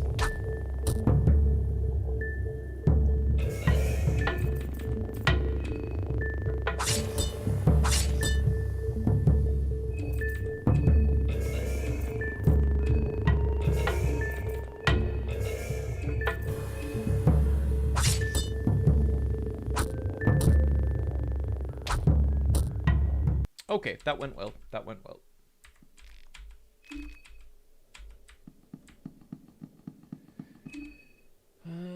Okay, Levi, we don't really need you to heal up anymore.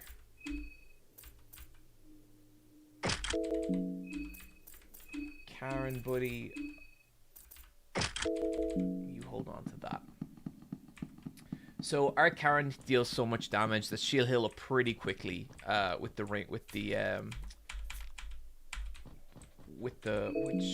Leechmonger ring, which basically just she does damage, and yeah.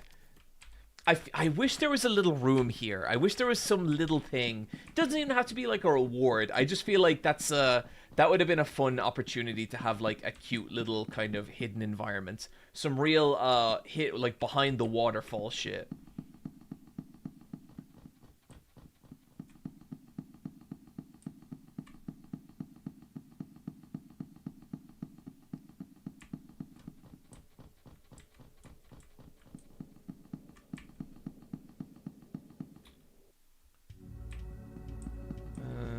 Maybe I missed the apartments. Yes, I did.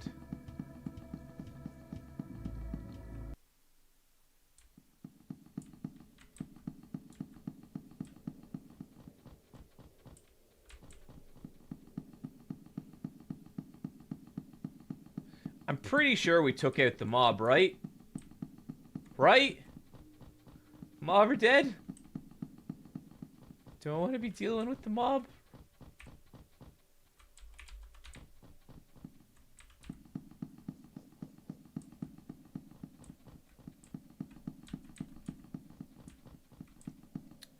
I always get a bit mixed up in this area because I don't spend that much time here. I think the mob are maybe to the screen to the left. Yeah, I think they are because they're at the Sylvian Square. I don't spend that much time in this environment because the mob spook me.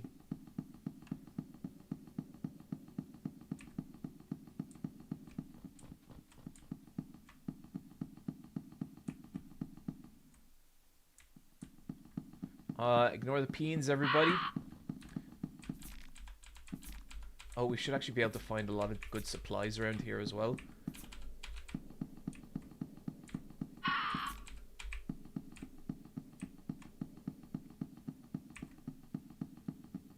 So this is the Needles alleyway, as featured in my video. Needles is dead, so he ain't doing shit.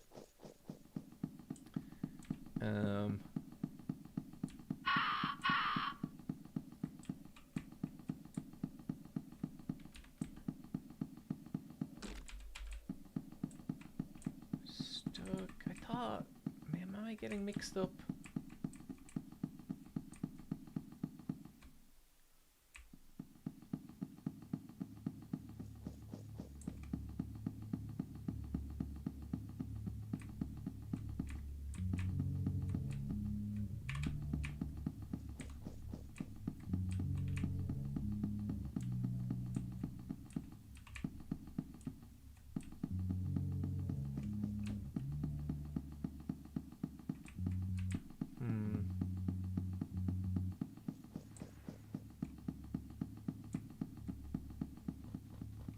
This isn't where I want to go.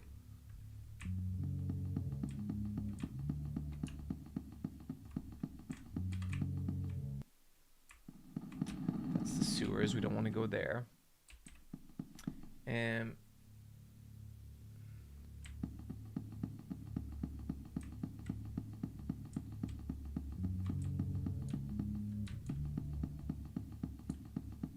Caffers.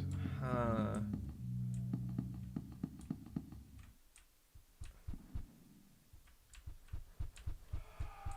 1,000,000 dongs! Oh boy! Hangry Halfling, thank you for the subs. Damn it!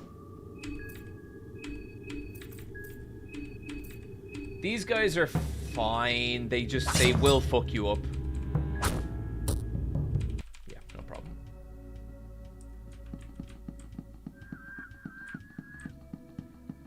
They will fuck you up, and there's no real reward for beating them either. That's where we lost to Bella early in this run.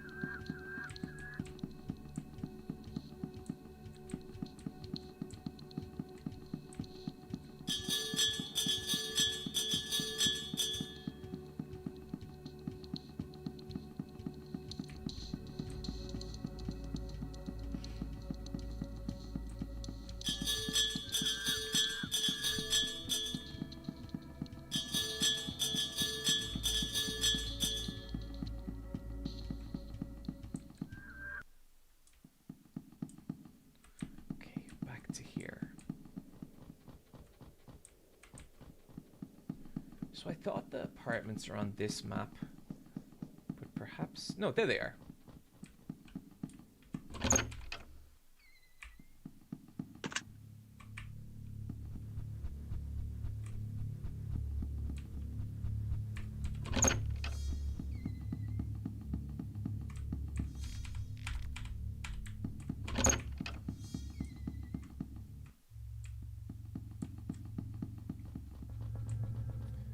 So with the apartments, you go down to this basement, you go up here. I could have swore I remember a chest being here in an earlier version of the game. I could be wrong.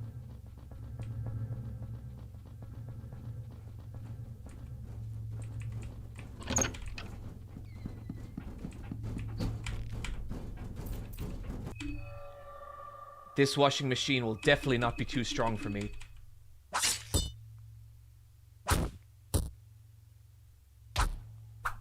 Oh shit, Olivia's poisoned. Oh god damn.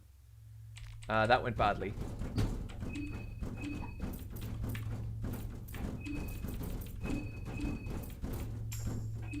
Oh, I should probably heal her up.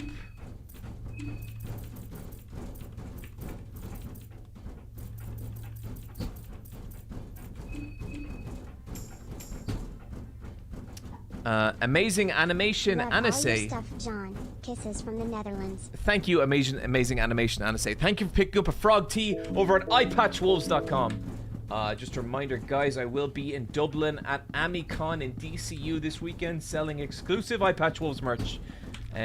We have a T-shirt that we are only selling at that con for the foreseeable future. John, I just want to say that your work really helps me get going as a near 40-year-old man trying to make it as an illustrator. I watch your VODs as I draw, and they really help me remember that art is something worth doing, especially in a world that feels increasingly hostile to artists. Right on, Hangry_Halfling. That's really, really cool to hear.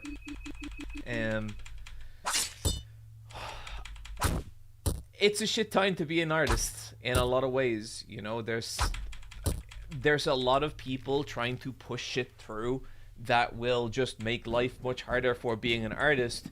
But I think the upside of it is that people will always there is people who will always want to support artists, and there will always be people who want to do right by artists. And I think we just gotta let this shit shake out and push back against it as much as possible. But yeah, I understand. I completely understand.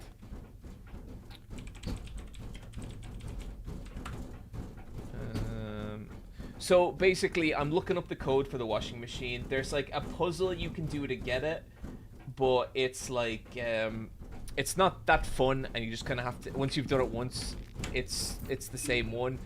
And so I will just like, but it can be, I think, 3 different numbers as well.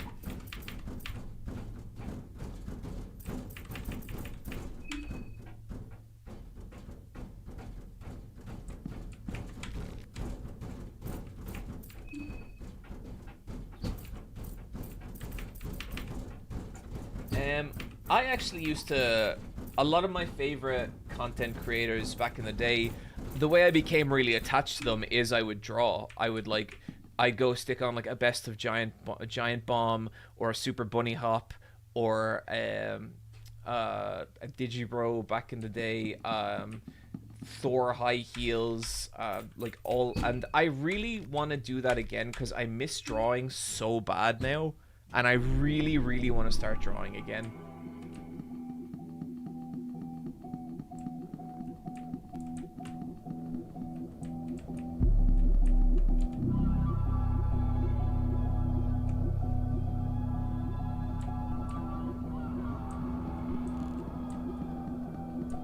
Oh, I hate this one. Yeah, this one sucks.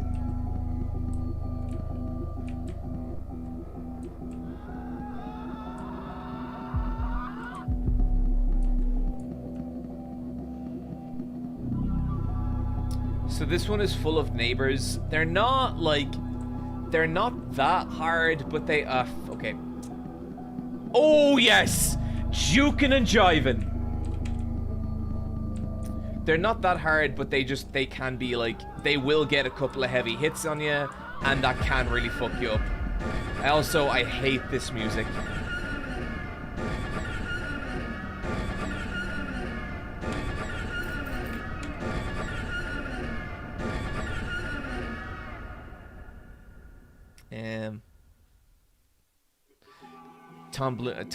John, you gotta show me some of your art sometime. I'll show you some of my art, Tom. It's not great, but I did like doing it. And I wanna do more. I wanna do more.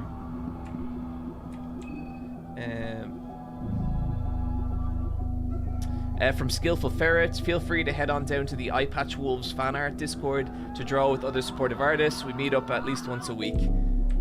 Yeah, there's a bunch of really cool people who do like really awesome Eye Patch Wolves fan art, and that shit means the world to me.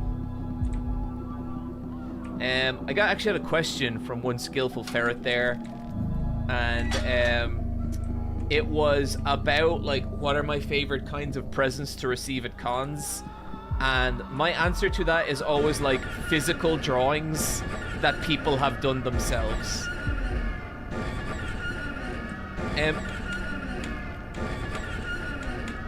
God, I hate this place.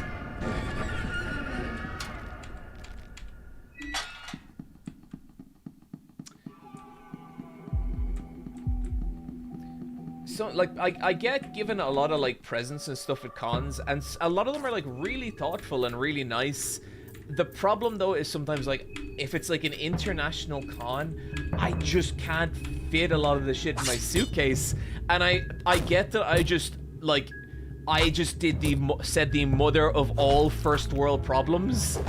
But it does become, it at some point, it becomes, like, a logistics thing. So yeah, I love getting drawings, I love getting prints, I love stuff like that.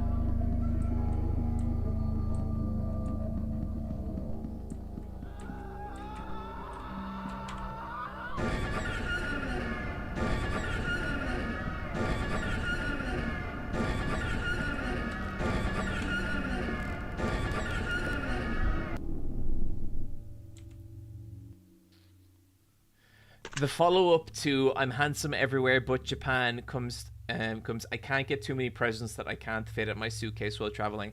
I didn't say I was handsome everywhere in Japan.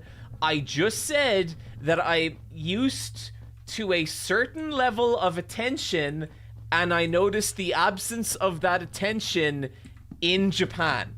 That's all I meant, okay? I mean, I didn't really get much attention in Italy either, except this old guy looking at me like... I swear to God, this dude looks at me like... And I didn't know what to make of that. I was like, but what did I... What happened? What did I do?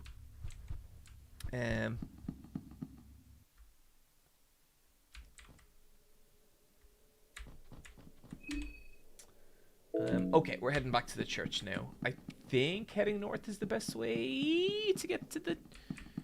No, actually, we want to head south here, I think.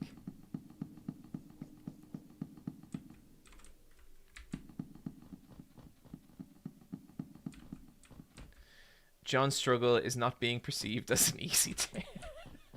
1 million dongs! Oh boy! Here's an attention, hope that helps. Here's an attention.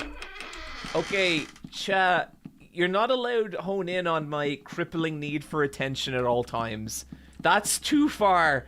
That's a low blow, okay? That will just destroy me.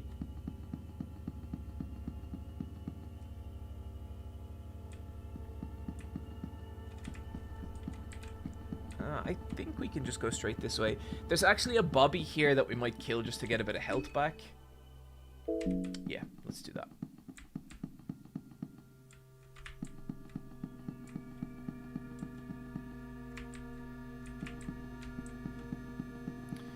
I also love all the talk of attention and looks when this man is fully married.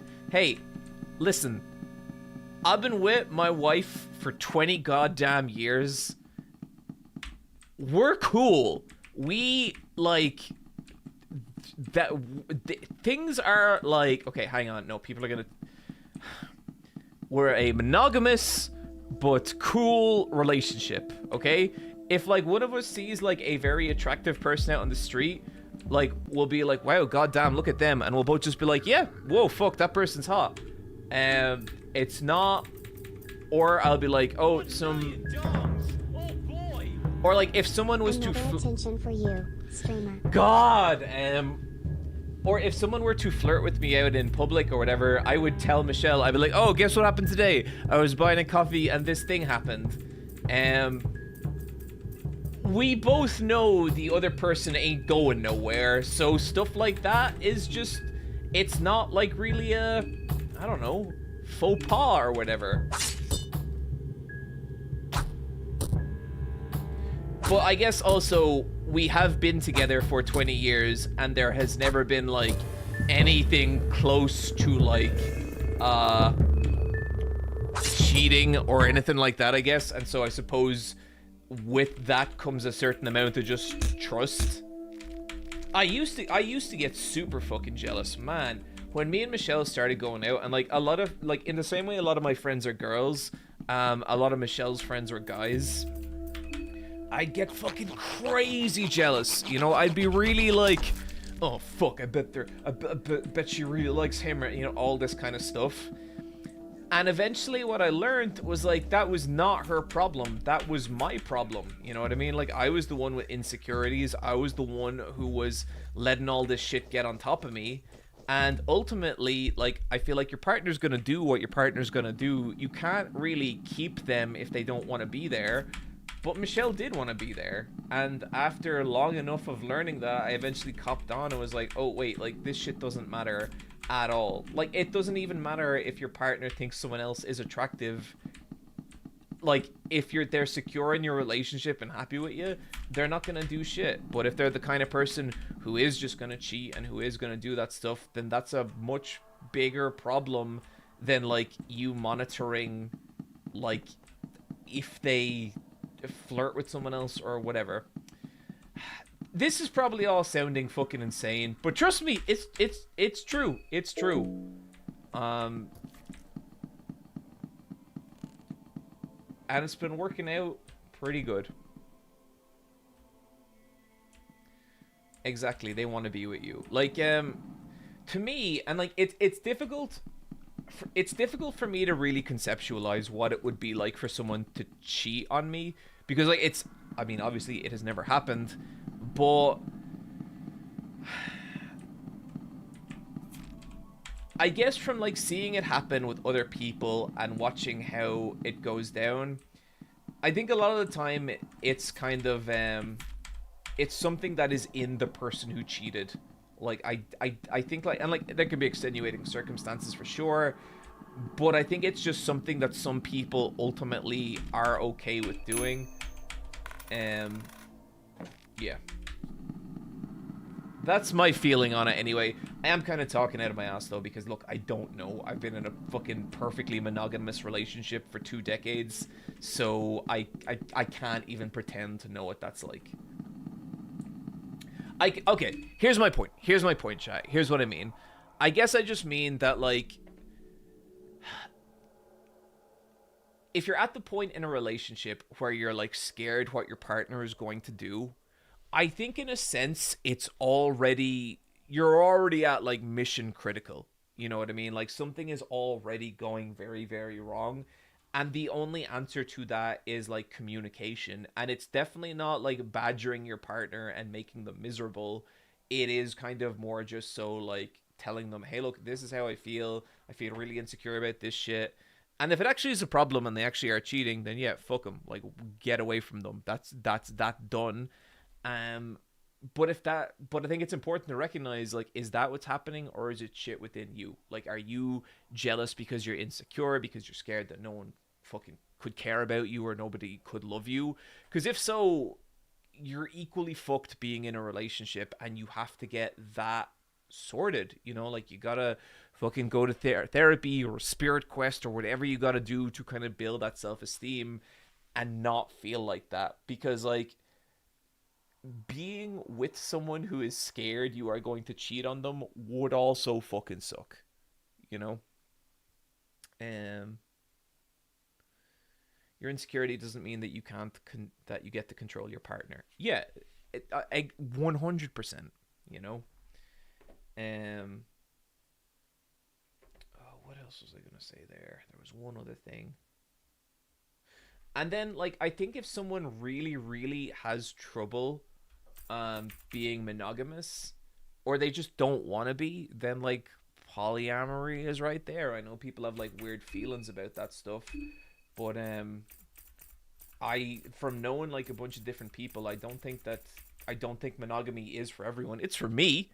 I got my little wife downstairs, and she is more than I can handle, and I love it that way.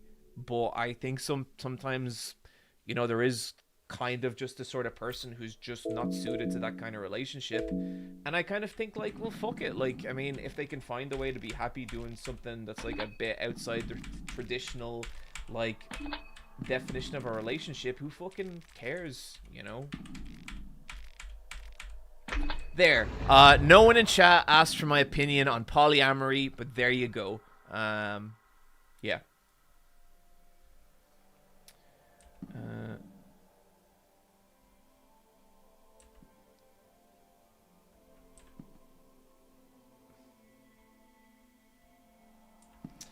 Polyamory sounds like a logistical nightmare, but I'm sure some people can manage it happily.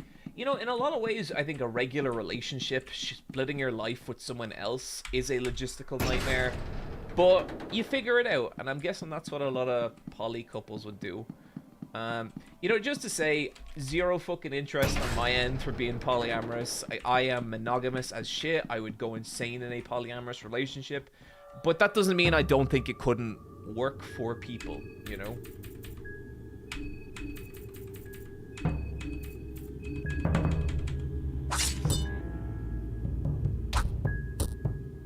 Come on. Come on. Fuck! Okay, we have to take out that arm or he's gonna grab. Okay, now there is not a whole lot he can do.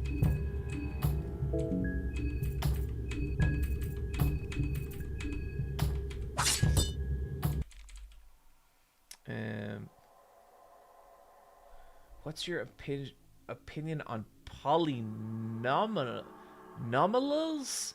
I don't even know what that is. Is that a shape? Is that some kind of complicated shape? If someone wants to break it down for me more, I'll give you my opinion.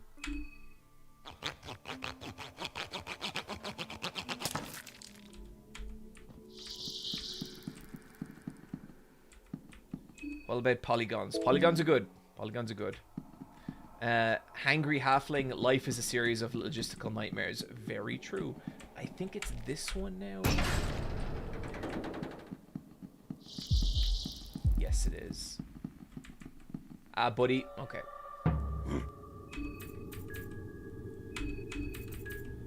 Oh, shit. Okay, people are hungry. Hopefully we get a crit and can just end this fight. Yeah, oh, okay, that didn't do it. This is not great. Fuck. Extra turn. Let's go for the rev. Okay, he's stunned. That's good. Nice. Okay.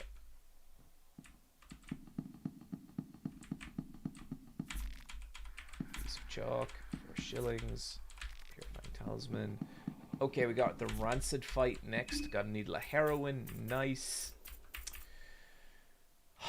Do we want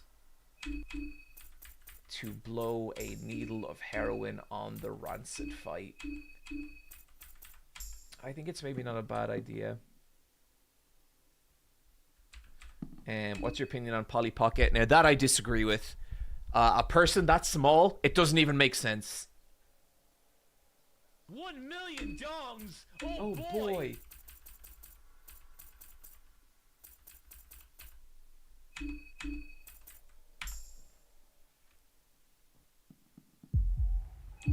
John, do you know about the moving abs for those pillared guys? I don't think I do.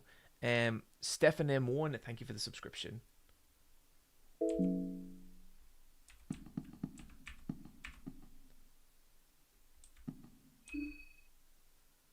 Not a single person with 2 hands to carry the spear. God damn it, it's true. Oh boy! Okay, I don't want to deal with those lads. I fucking hate those guys.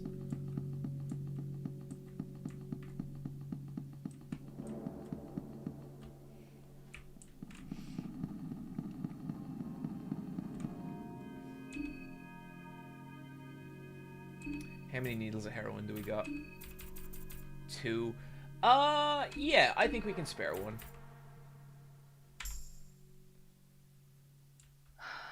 1 million dongs! Oh boy!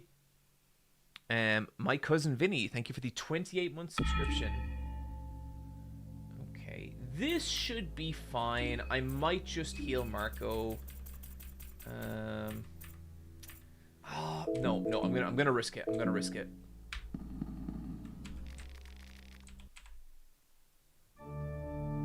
Kids Beats, thank you for the subscription.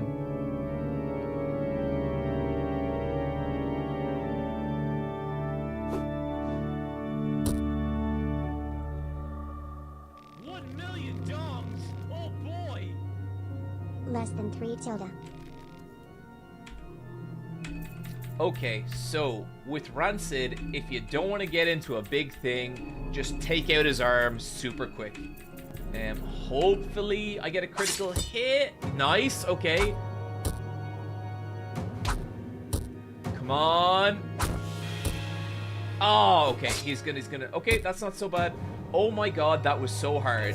He hit really hard. Much more so than I thought he was going to. And there we go. Fight over. Good shit, everyone.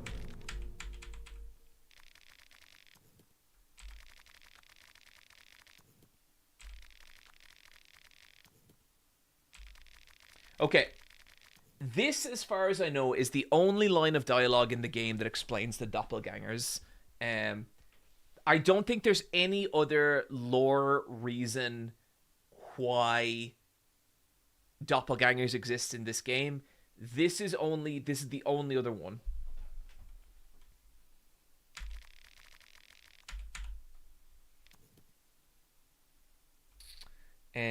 This boss is kind of Digimon coded from Ali Pugs. Okay, guys, listen.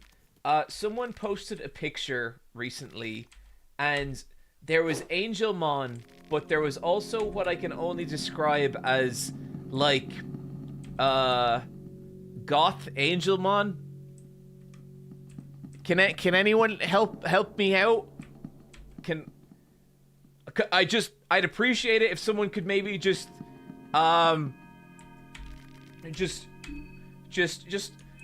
help point me in the right direction, maybe. Oh, she has a name. Wait. Like, I'm not Lady Devimon. Okay, hang on. Okay, chat is very sure that this is Lady Devimon.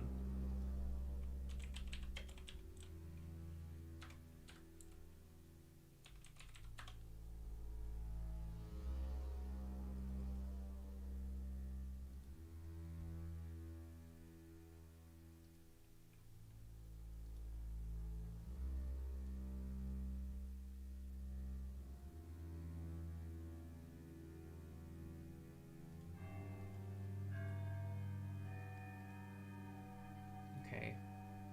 Trying to find...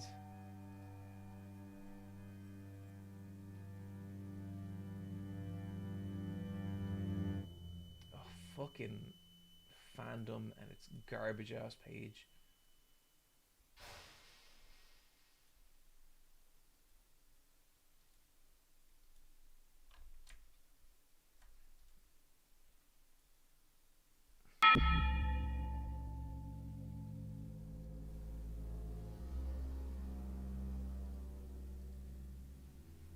Okay, this is her.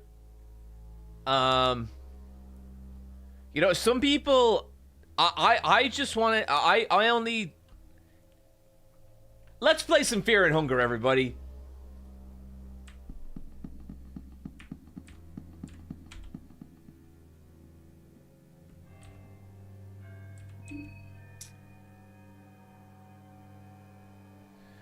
Do you think the line about the doppelgangers implies that Priyaville is taken it to it takes place in a sort of pocket dimension where the contestants are spirited to? I don't know that I think there's quite enough for that, but when he mentions time distorting, that is an interesting question, because we don't know any real way that time has necessarily distorted in this game.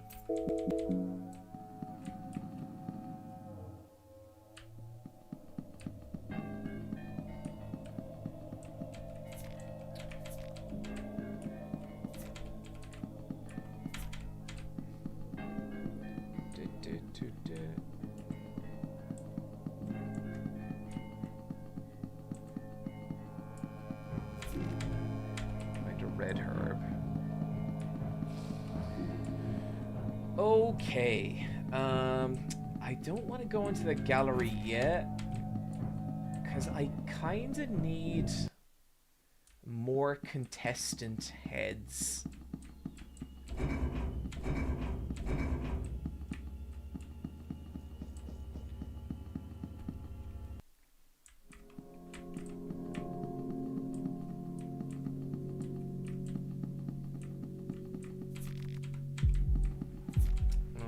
If I can help it, I don't want to fight this guy.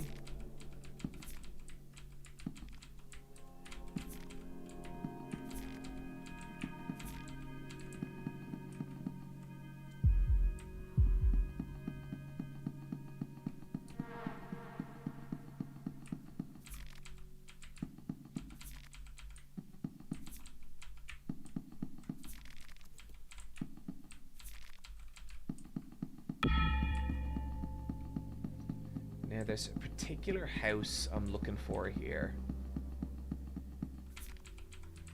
Karen is weak from hunger.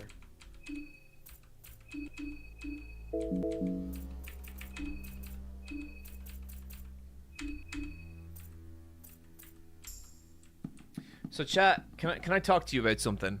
I've been feeling guilty, okay? And you guys can tell me if this is a good reason to feel guilty or not. But basically, I don't actually watch a lot of streamers. I watch a fair few YouTubers, alright. But I don't really, my makeshift armor. Oh, interesting, because I think I might be able to craft that. I don't watch a lot of streamers, and sometimes I feel guilty for not making more progress in the sessions that I play. So, like, in Fear and Hunger, we've been on this run for, like, weeks now, and I feel bad that we're still doing it, and I kind of... okay, which skin Bible is that? Because we... Enoshiki, Sylvian, God of Fear and Hunger. Okay! Yes! Yes, we needed that. That is some good... That is a good drop. That is what we needed. You saying you don't watch Wooly versus stream? I would never consume any content Wooly versus would ever make. Never have, never will. When I first met Wooly, I didn't know he was a YouTuber. Oh, I think this room is so fucking creepy. And like, if I had just taken a minute and Googled his videos, I could have saved myself years of fucking pain. But yeah, no, never. Kathy, you don't do 8-hour streams, so it's fine. Yeah, I guess that's the thing. Like, I would like to finish more games on stream, but it's sometimes I feel like I have to be kind of like, I guess a little bit like careful with my time and streams because I kind of only want to play the stuff I really, really want to play. Oh, I think we can actually assemble a bunch of stuff.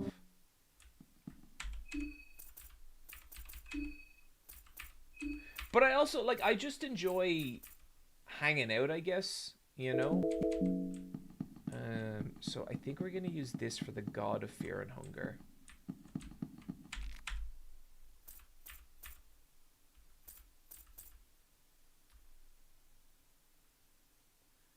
If that's correct, I think.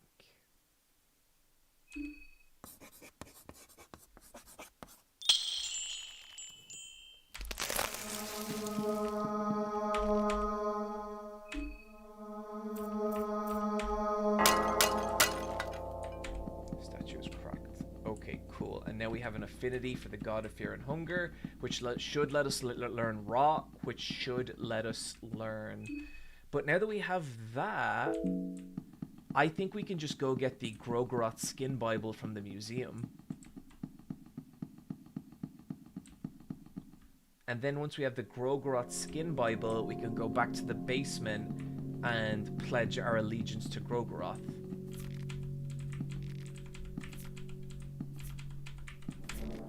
But yeah, no, sometimes I do legit feel like, oh, I'm not making enough progress.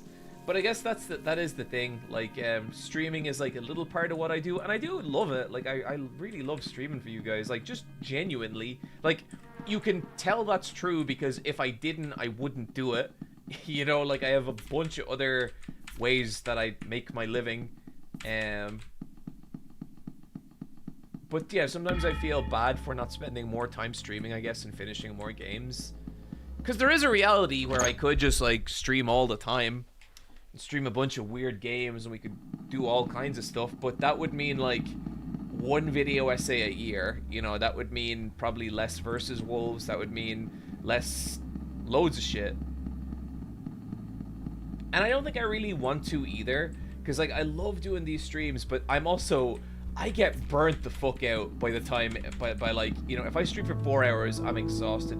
Banger fucking song.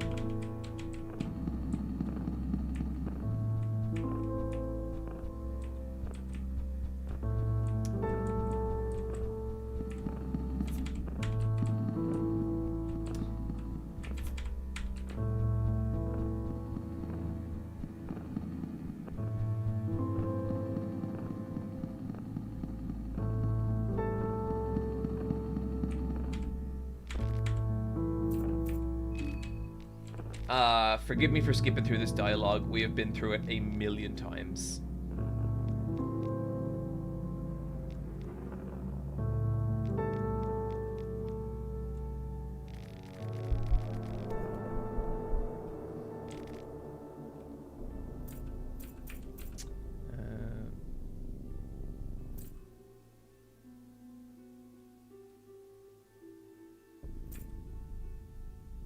Huh?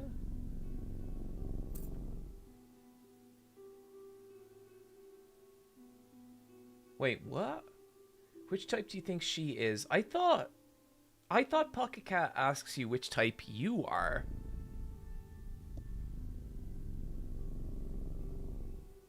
What? Can someone weigh in on this? Okay, maybe I shouldn't have skipped that dialogue. You are she, though.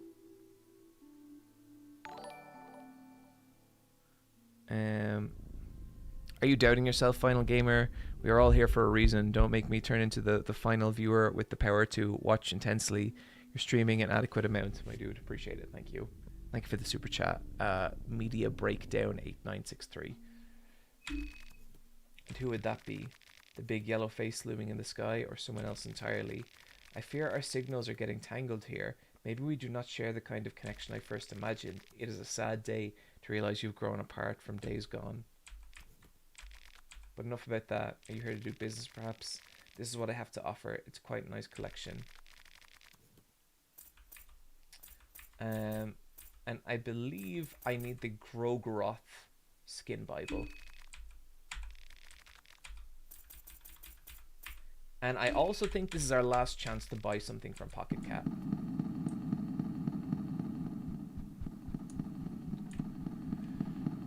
Okay, there's a few other things we can find in here, but it's like, Hey John, started BJJ after being off the mat for 12 years as a judo brown belt, realizing I should have never stopped.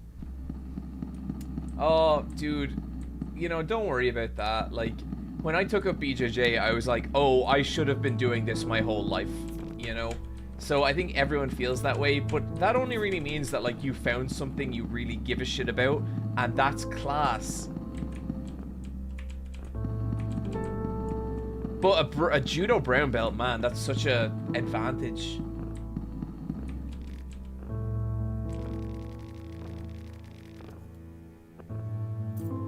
I have never actually done this.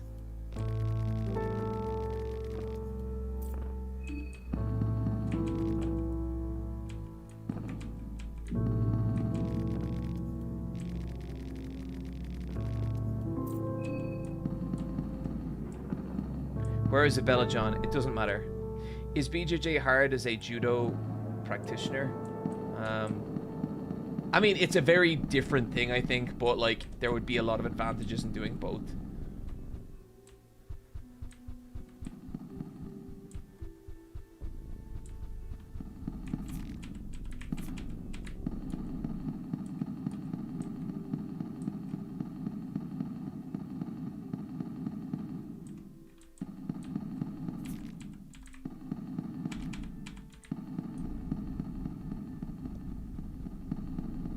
I don't remember.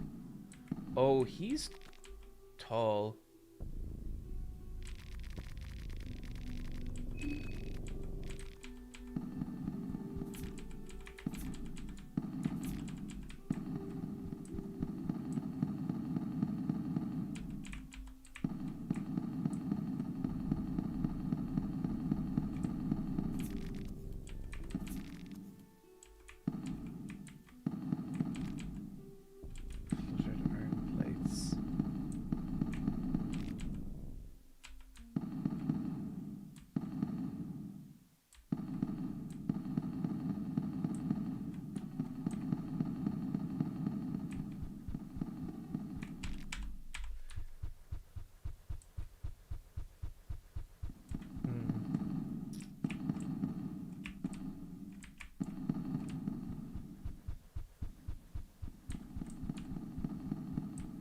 Okay, let's get out of here.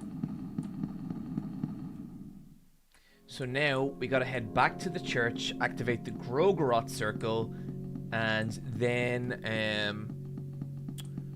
after that, I might have to trim things a little bit, but that's okay. Something about the tower in front of you feels wrong. We're not going near that tower. We don't need to worry about it.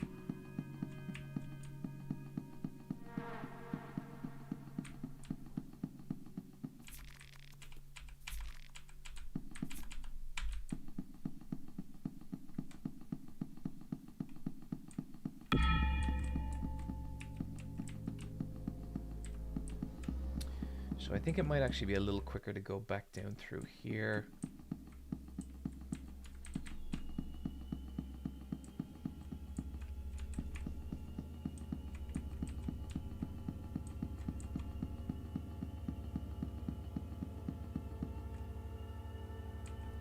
Are you fearing the Heartless one, John? No, I am preparing for the Heartless one in Dark Cocoon.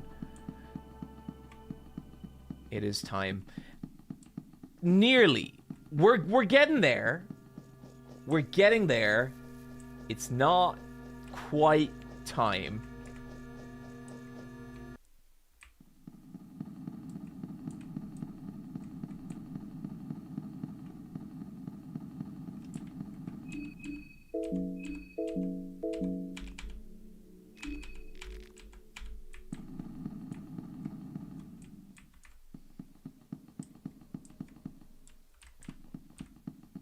I'm hungry, but I don't fear. I'm kind of hungry, and I'm starting to fear.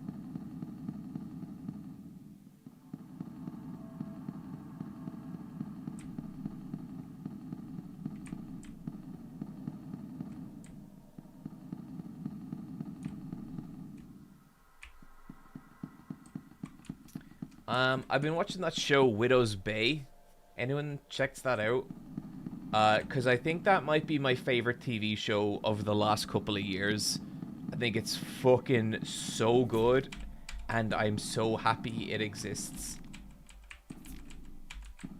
I don't think he's gonna be here.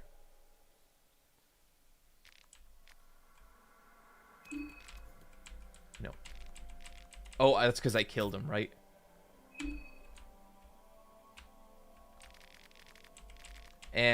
So yeah, if you're okay, someone Zombiga Chicken, I was actually planning to start that tonight. Give it 2 episodes before you come to any conclusion about it. It is, I think it's fucking great. I really, really love it. But it took me 2 episodes to lock into like kind of what it was. But yeah, no, it's super, super good.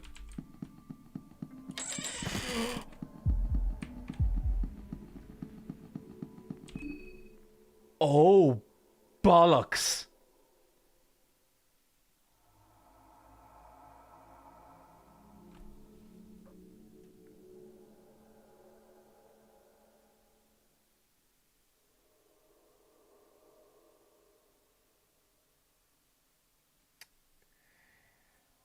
We did forget about him, didn't we?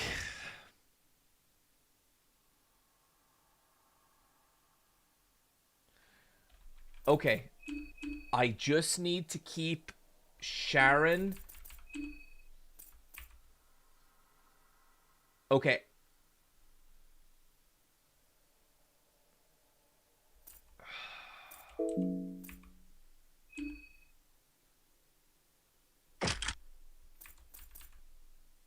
Okay.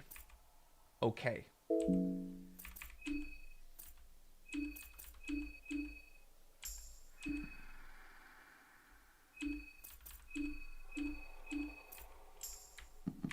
Fuck, fuck, fuck, fuck. He stopped. He stopped. It's a miracle. And I just need to keep away from that okay, fucking...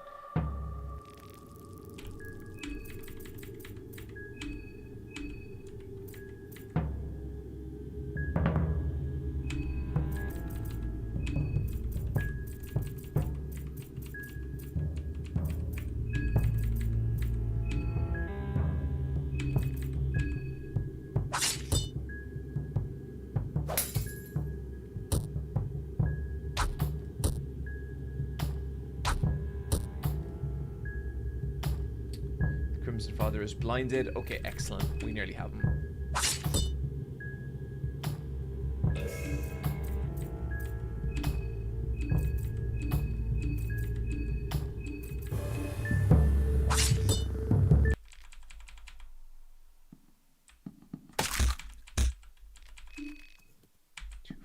cool, cool, cool. Let's take a look at our crafting menu. So we can do more murky vials, but we have enough murky vials, I think, more so than we would reasonably need. I will always go for more of these bad boys. Oh shit, I don't know if I've ever made this.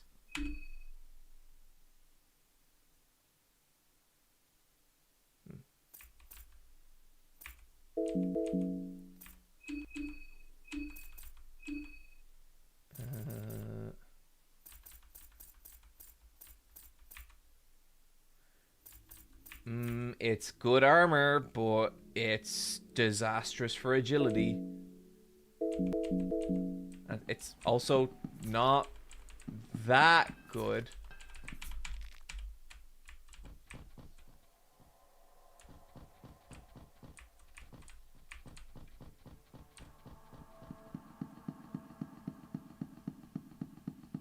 Fuck, I really don't have to kill that death mask. I really, really don't want to have to kill that death mask.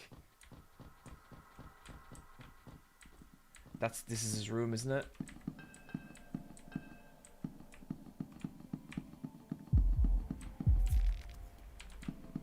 Who's coming? Who's coming?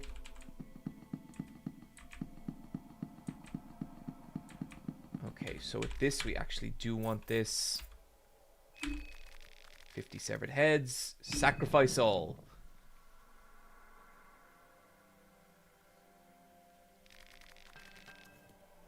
They shall receive 50 soulstone shards.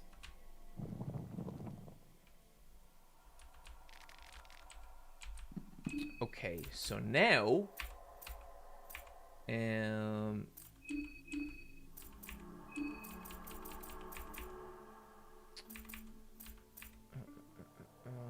now we need to assemble those into actual soulstones.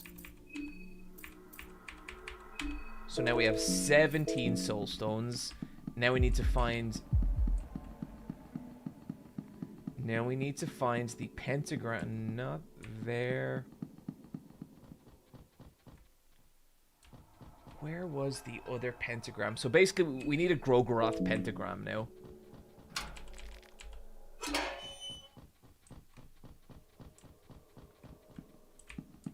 Hey, I thought I got you.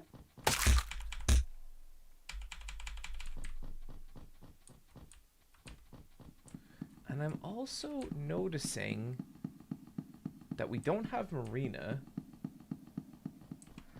And we have no way... So we need to either kill Marina or recruit Marina.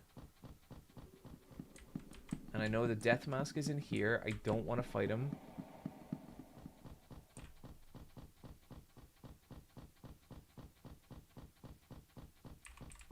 Shit, okay, yeah, so you can't use Groggoroth down here because we've already used it for that. That is a pain. So what other pentagram have we not used in the map? Here? I guess I will use a God of Fear and Hunger.